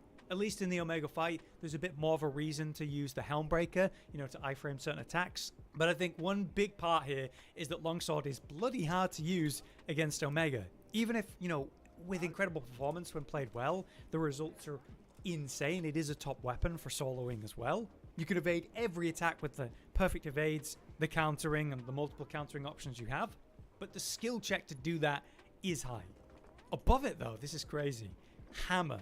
6.94% of the votes, Hammer is above it. And we can definitely agree that Hammer is 1000% more fun after the changes of the previous updates, where we've seen a major rise in popularity here and in general for the players. Cotton is our resident Hammer, hunting on player, uses SNS, plays quite a few weapons right, but since the major updates with Hammer, I've seen this dude basically 90% play Hammer. I've never seen him stick to a weapon so long, so I think that says a lot. Mighty Charge is amazing, the multiple offset options are awesome, the bonk and output just feels great. I think it's in a very solid position, and so its popularity, it doesn't surprise me. But above that then, we get into the top 5, starting with Insect Glaive at 7.89% of the vote. Insect Glaive found itself in a strange position right as we were going into the launch of the game. The beta had people interested, but the claw grip, the weird charging attacks while doing other combos, it had people a bit upset. Especially with the fact that you couldn't do the whole vaulting dance, the bouncing in the air thing, and it wasn't encouraged as an aerial playstyle. At launch, they obviously made that major change, reintroduced the vaulting dance, gave some benefits to aerial gameplay, made some adjustments, but at the same time, which I thought was really cool, stuck to their guns on what they think this Insect Glaive is, and how they're not going to rechange all of the keybinds and flow of the weapon. They think it's good, they think it's strong, and they've had great feedback. So I respect that devs can say, no, this is what we want it to be, we think it's great, you need more time with it. And so, at the time, Insect Glaive found itself very popular with the walking back of different mechanics and the aerial stuff, but keeping that new core. And now, 6 months on, it's still one of the most popular weapons in our community. It's undeniably still strong as hell against any monster that lets it do that flying up super move, dumping all the essence. into good hit zones. That's a problem against certain monsters for sure. From most of Wilds, it's been one of the top runners. And that's again the case with Omega because you can kind of fly up into the knee joint where you're doing insanely good DPS. So it's been very good for Omega, so maybe its popularity for that makes sense. Next at 4th place then we have Charge Blade. I mean, yeah, come on, it's so good. Charge Blade in Wild is super fun. At launch it had like the chainsaw playstyle and ED1, ED2 with the reset into ED1, ED2, and that being pretty fun. Then it evolved a little bit to speedrun, where we're actually seeing AED in the full use because of the fireballs. And actually, KO the downside here is the lack of AED and people using that, the way they changed that. An element honestly not being that great, but with Wild there as well. Things have changed. Element's a lot more relevant. Everyone's building armored weapons with miniature. And with Charge Blade in particular, you're getting such a heavy boost of element that it's worth engaging with more than other weapons. Same with the File Pops being so strong for this. It's actually opened up a new playground. It's AD. They buffed AD. They nerfed the chainsaw aspect a little bit. And this burst is more fun combo, where you're going from sword and shield, shield burst, AD to the follow-up, sword and shield, or you can stay in the Axe mode and use the AD.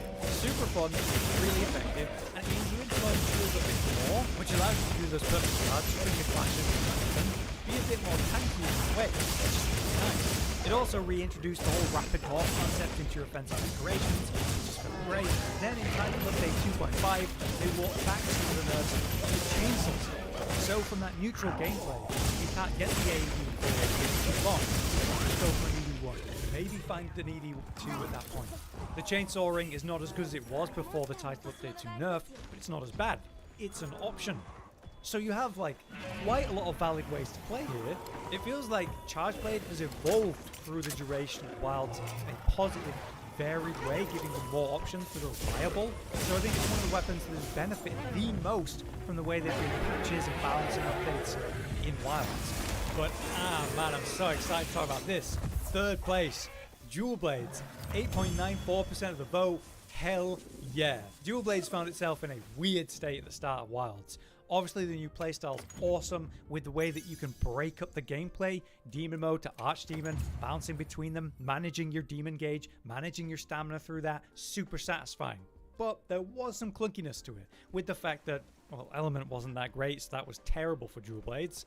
And the Focus Strike, you often didn't use it because it would backfire, putting you at the tail when you wanted to be at the head. So, with some rebalancing, we've seen some serious improvements to element hit zones in general and the element potential of this weapon. We've seen new gameplay options where you can land a perfect evade and then go straight into a Blade Dance 2, Blade Dance 3 really quick. We've seen buffs to that spiral spin that occurs after a perfect evade when you're in Demon Boost mode, which has been great for Omega by the way, for some quick punish on the legs. They've made the Demon Boost more reliable, easier to access, and they gave us a new option with that Focus Strike to specifically land at the place where we started, at the wound, which has been phenomenal. This is undeniably my favorite version of Dual Blades I've ever played, and in Omega by the way, it's been doing fantastic, and is a top weapon I would say for like a beginner to learn the fight, which may also explain its relevance and popularity on top of all of that.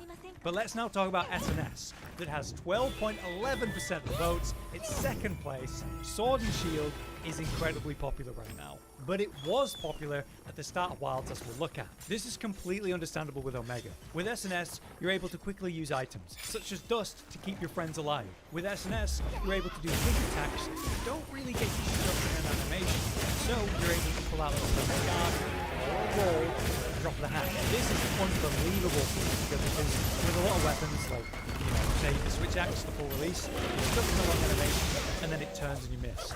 Or it turns its attention to you with an attack and you get punched. There's none of that. It has less animation loss than Dual Blade, so you're able to like flow around with quick attacks, hitting the leg, the ideal none. If you ever get attention, it's a perfect guard for it is, or roll it. The output is solid, but then it engages with the support playstyle, letting you do more of a supportive build. If you want to do that, continue. Everyone appreciates it. So, its output is great, the flow and freedom of the gameplay is great, it's very forgiving and a great way to learn to fight, and everyone's pretty damn happy to have an SNS in the team. And finally, what also makes sense is the top sport. Use greatsword, 14.44% of the votes. It's still the most popular weapon for our channel. No shock there, Josh established himself as a greatsword main eons ago, and the whole time he's been covering Monster Hunter, he's been talking greatsword propaganda. And again, this is interesting because the Cuban rankings, solo Omega, shows how bad this weapon is for that. When you're playing in a team, you have the time to counter, it's a bit better. It just shows the greatsword is top in Omega specifically. Greatsword's been a top running weapon for all kinds of monsters in WoW, but most of them have been top 5 or higher. Obviously Omega's been rough for solo, that clearly doesn't matter. It does have access to some of the most options of the new stuff in Wilds, and with like new content, the contest for a new weapon with the Mirror one, event quest special versions of Greatsword, then you've got literally Shadowbringer Man working great with the Bale set for Greatsword players specifically. These guys are like permanently, so I'm not surprised it's still the most popular. So that's the overview of the poll, pretty interesting stuff guys. Now have a quick talk and look about the 6-month record comparison. So what we're looking at here is the popularity of the weapons 6 months ago, not long after the launch of Wilds. How popular and not popular actually were weapons? Well, for one, Greatsword was our top weapon. No surprise there, exact same reasons we just talked about. But what's interesting here is the fact that Sword and Shield has established itself as our second most popular weapon as a base. That's interesting. Again, the whole state in Wilds, it's so approachable, super effective weapon, fun and reliable, great way to learn the game or a monster, especially in the context of Omega, where it's going to be a top choice for a bunch of reasons. I'm super happy to see that Dual Blades has shot up from 9th place in our community to 3rd. Let's go, man. It's in such a good state as we just talked about. The mechanics of it are super fun. The changes they've made are super good. The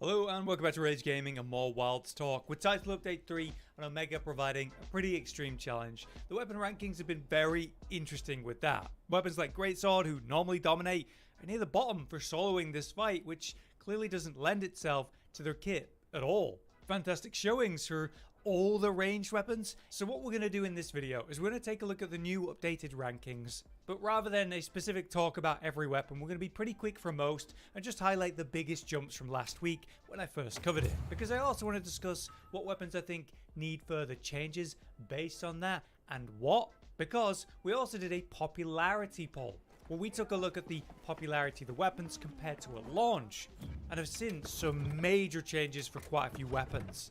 Big fall-offs, big jumps for others. And this list specifically excludes the use of heroics, which, you know, noticeably alters the list. We begin with a quick look at Lance, which has had a massive leap forward for this weapon's rankings. This runner actually thinks that it's possible in just under 20 minutes. But for now, this run is the top run. It is a 22 and 41 second clear. To compare that to last time, where there was like a couple Lance runs, and the best one that we had at the time was a 32:59, basically 33 minutes. That is a 10-minute plus gap. That is an unbelievable jump. So how and why? Well, in short, I think Lance always had plenty of potential in this fight because it can ignore a lot of mechanics with the power guard, careful positioning, but I just think you got to play the weapon super optimally, and it's not easy, and there aren't a lot of like unbelievably top tier Lance runners where there are for other weapons like Longsword as an obvious example. It's actually interesting to see with our poll with our community, Lance has shot up in popularity. They've gone from like one of the least played weapons down there with the bowguns to like the middle of the pack in popularity, and that is because of Omega largely. Not to mention the buffs that happen to Lance with the mechanic changes, new moveset options, and straight up damage increases for many of their attacks. Next we have Greatsword with a 19 and 50 increase in clear, so Greatsword has reached top 20, and as you can see, they're using the Bale set. It's interesting, this runner says they could not get a 20-minute run without the Bale force and shield, which I think is very interesting.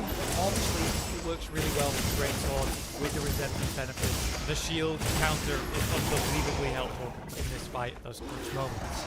The reason that this weapon remains on a low list pretty much comes down to the long animations, the charge times, and how a big monster, a Mega in general, has really let you wind up on a solo hit those legs. Plus, don't forget the option hit zone at the back. It's just not great for greatsword, and that's all.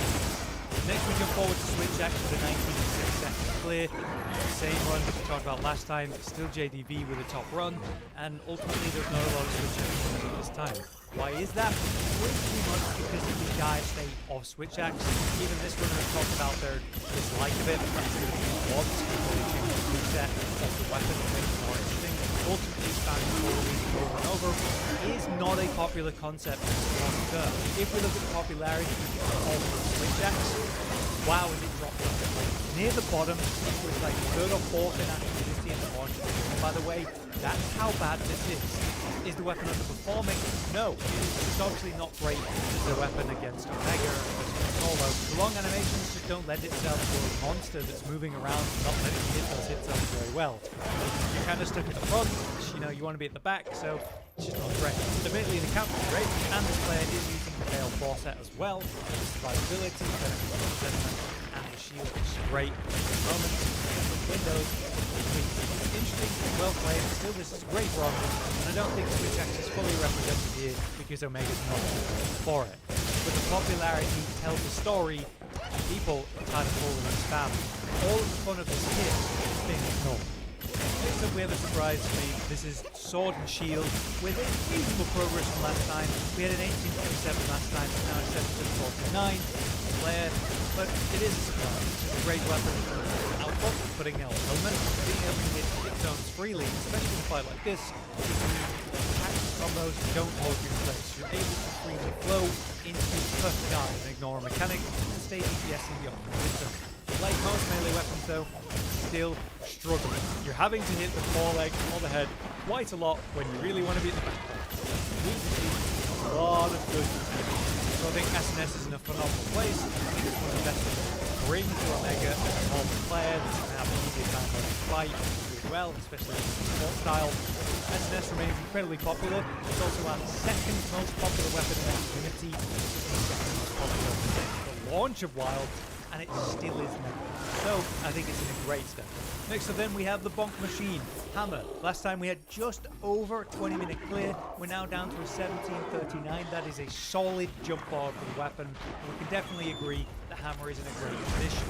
With its new moveset, with all the different ways you can do the offsets, the power of the weapon's feeling great. People are generally happy with this. And in terms of popularity, it has shot up exponentially since those updates and repeat updates to put it in a really fun state. As I mentioned before, Cotton plays Cotton's weapons, but Hammer he has just not been able to do that. So this is another one that I think is in a great state, and it's creeping towards single attack for Omega runs, which is not bad either. Plus, with the whole blunt damage, it does have the benefit of actually being at the front foreleg and getting good damage from that, unlike most melee weapons. Next up, I'm happy to talk about Gunlance. It has a ridiculously good jump forward as well. We have an 1829 from last week, all the way up to 1653. So we've had a big jump forward for this weapon. I did think that Gunlance would do well in this fight. Again, because of the whole shell-in. Stones are rough in this fight, but it doesn't really matter. I don't care about hit stones so much. Gunlance. Or they were the top run for Law Gala over and over, thanks to their ability to shell and ignore hit zones, not worry about the wing arms. This shows again in this fight where they have the shield as well to protect them against lots of mechanics for a perfect guard. If they can get that nice burst combo off, it does lead to a lot of damage, as you can see going for the head here with the shelling behind that. I'm not exactly expecting it to go much further beyond this point, but it is interesting to see it where it is, because the next weapon is one that's normally like towards the top, and is only one placement ahead of it. Our next weapon is Charge Blade with a 1651. This is tiny progress from last time. We had a 1705 last time, so yeah, compared to the other ones, this isn't a major change. You're able to be in the sword and shield mode so much, allowing you to guard against plenty of attacks and deal with mechanics in a safer, easier way with just a block compared to a lot of weapons. Then you have the reach of the axe mode and the morph loop coming out quick with the AED into the follow-up, which feels great. The damage you're dealing with those hits is very hefty and solid without, say, the same charge time you might see with a switch axe full release or a true charge slash of the greatsword. So they're able to put out those heavier hits with these sort of slower animations in a more reliable way against Omega, and that tells in the speedruns. And I think because that's so forgiving and easy and straightforward, it had a better run initially, but as other weapons have jumped forward and catching up, it hasn't moved forward, and so quote unquote has moved back. Right, I'm very excited to mention Dual Blades, one of my favorite weapons in Wilds at this time. It's gone from a 1707 to a 1610, so just under a minute jump forward. At this stage, when we're talking about like these short times, is pretty incredible, so I'm pretty happy with that. Dual Blades is obviously a top weapon to go against Omega, with the fact that you have the perfect evade, the demon boost mode, letting you move really good distances from leg to leg while dealing damage at the same time, ignoring every mechanic, trying to avoid getting stuck in any proper animation lock like there, and just kind of just being on the target the whole time. Even here, as we see, anytime we see Rocket Punch, oh, that's a freaking death window, we can go to the legs. We can go to the legs super quick, we can lots of damage, because of all the weapons having to stick to the forelegs. Even in solo, Dual Blades can do well. That is awesome. But I think this is a phenomenal place for a weapon. I'm not expecting it to be dangerous. And if you want to talk popularity, Dual Blades went from like towards lower end of the middle of the pack in launch today. Main. 2, so it's way more popular, mechanically fantastic, and it's really great in the rankings. Next up we have Longsword. This is still solid progress to the point where we're at 1611, which was a top run for sure, down to a 1535. We're almost up 15 minutes for Longsword at the moment. Still relevantly big progress, I would say, even if it's not massive numbers compared to the runs. I'm predictably in time to do any progress in this deal. As I mentioned before, I think the skill check for this weapon in this fight, especially solo, is not forgiving. It's incredibly punishing. You miss one of these special sheaths, you're not able to combo to the next one, you get out. We can all point our finger at the whole Crimson 1, Strip Blade 1 combo being straightforward, easy and all that. Definitely is. This fight demands you to counter a lot of attacks back to back, while landing in the correct place to actually deal the damage. So there's some of the coolest runs to watch by far, but this is definitely the hardest fight for for me. Alright, to my shock, we're now talking about Bo. All the way up here, we had a 15 and 46 second play last time. We're now down to a 15:30. So again, that is tiny progress compared to last time. But again, at these numbers, this quick of a clear, 10 seconds is a lot more impactful. But they're playing up close and personal, evading every attack, and staying on the leg. Again, range weapons, they get to the head and the forelegs, control the hit zone, and they're easy to hit. So range weapons are going to do very well because of that. But don't let this deceive you. Bo has underperformed in most of the weapon rankings for Wild since it launched, and if you look at the popularity, it has fallen off a cliff compared to the base where it was the undeniable best weapon. So strong. They nerfed some of the aspects of it, like the personal aspect of it, in exchange for normal damage. It still clearly got potential. When I see Bo do well, like against Yuzoshi is clearly a mega, where the hit zones are really tough for the melee, but if you have a ranged weapon and can properly play, you can stick to those optimal hit zones a lot easier than the melee weapons and get incredible results because of it. But in this fight, you know, Bo, you just get clonked by a single hit with so much health, while the highest of highs possible. The baseline is so demanding. And I do think that actually affects the popularity of the weapon. Having said that, I love skill check weapons, I love skill expression, I don't want them to do that. So I don't actually have a great suggestion for what Bo is, but I do think it has something to help the popularity of general weapons.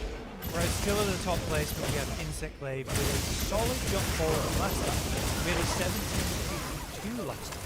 And now we have a 15:24. So over 2 minutes of a jump, it's getting towards that sub 15. That's pretty incredible. You can see it there with the S jump, being able to go through the leg into the kind of joint, the knee part of the leg as it were, and spreading its damage from onto the hit zone of the back leg, being able to throw around the fight with its speed movement as it attacks, but also, yes, the aerial play. So now it dodges the damage there. A lot of weapons can do something like that. This is played at a pretty much peak level though, with the ideal interruptions, like we just dropped a boulder during the beam, or the hit zone, or sorry, DPS window at the back leg, which then leads into a wound, which recovers the essence to get straight back into the dump. You know, this is incredible stuff. Is this how it's going to look for everyone? Definitely not. But the potential for this weapon is still there. If you look at the popularity of the weapon, it's still there. It's basically got the same popularity it had in our community compared to at launch, which was at an all-time high, with the Vaulting Dance return and the different buffs it received compared to the beta. It's an interesting one because I still feel like people want to see change with this weapon, but the weapon is obviously performing incredibly against targets where it can like do the rise up attack into a good hit zone. Right, we have a pretty incredible run here. This is insane.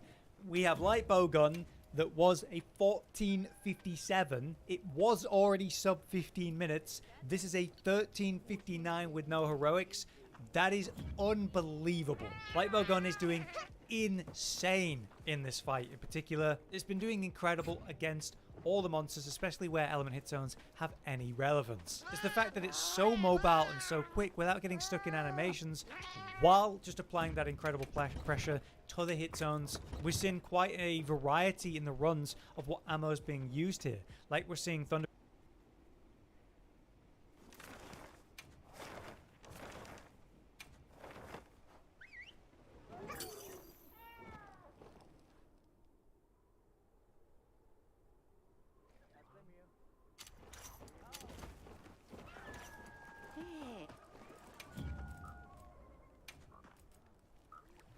Ah, お望みは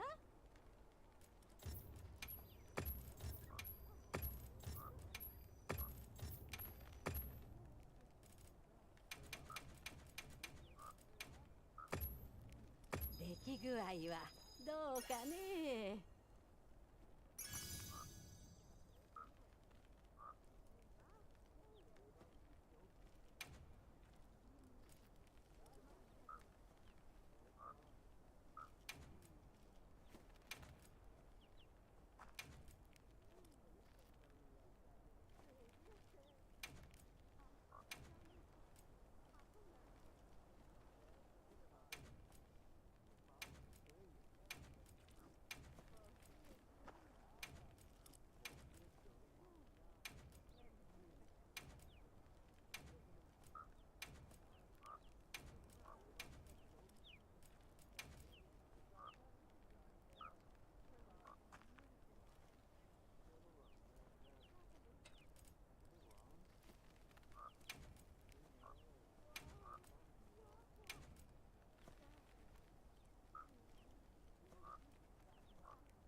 あ、お望みは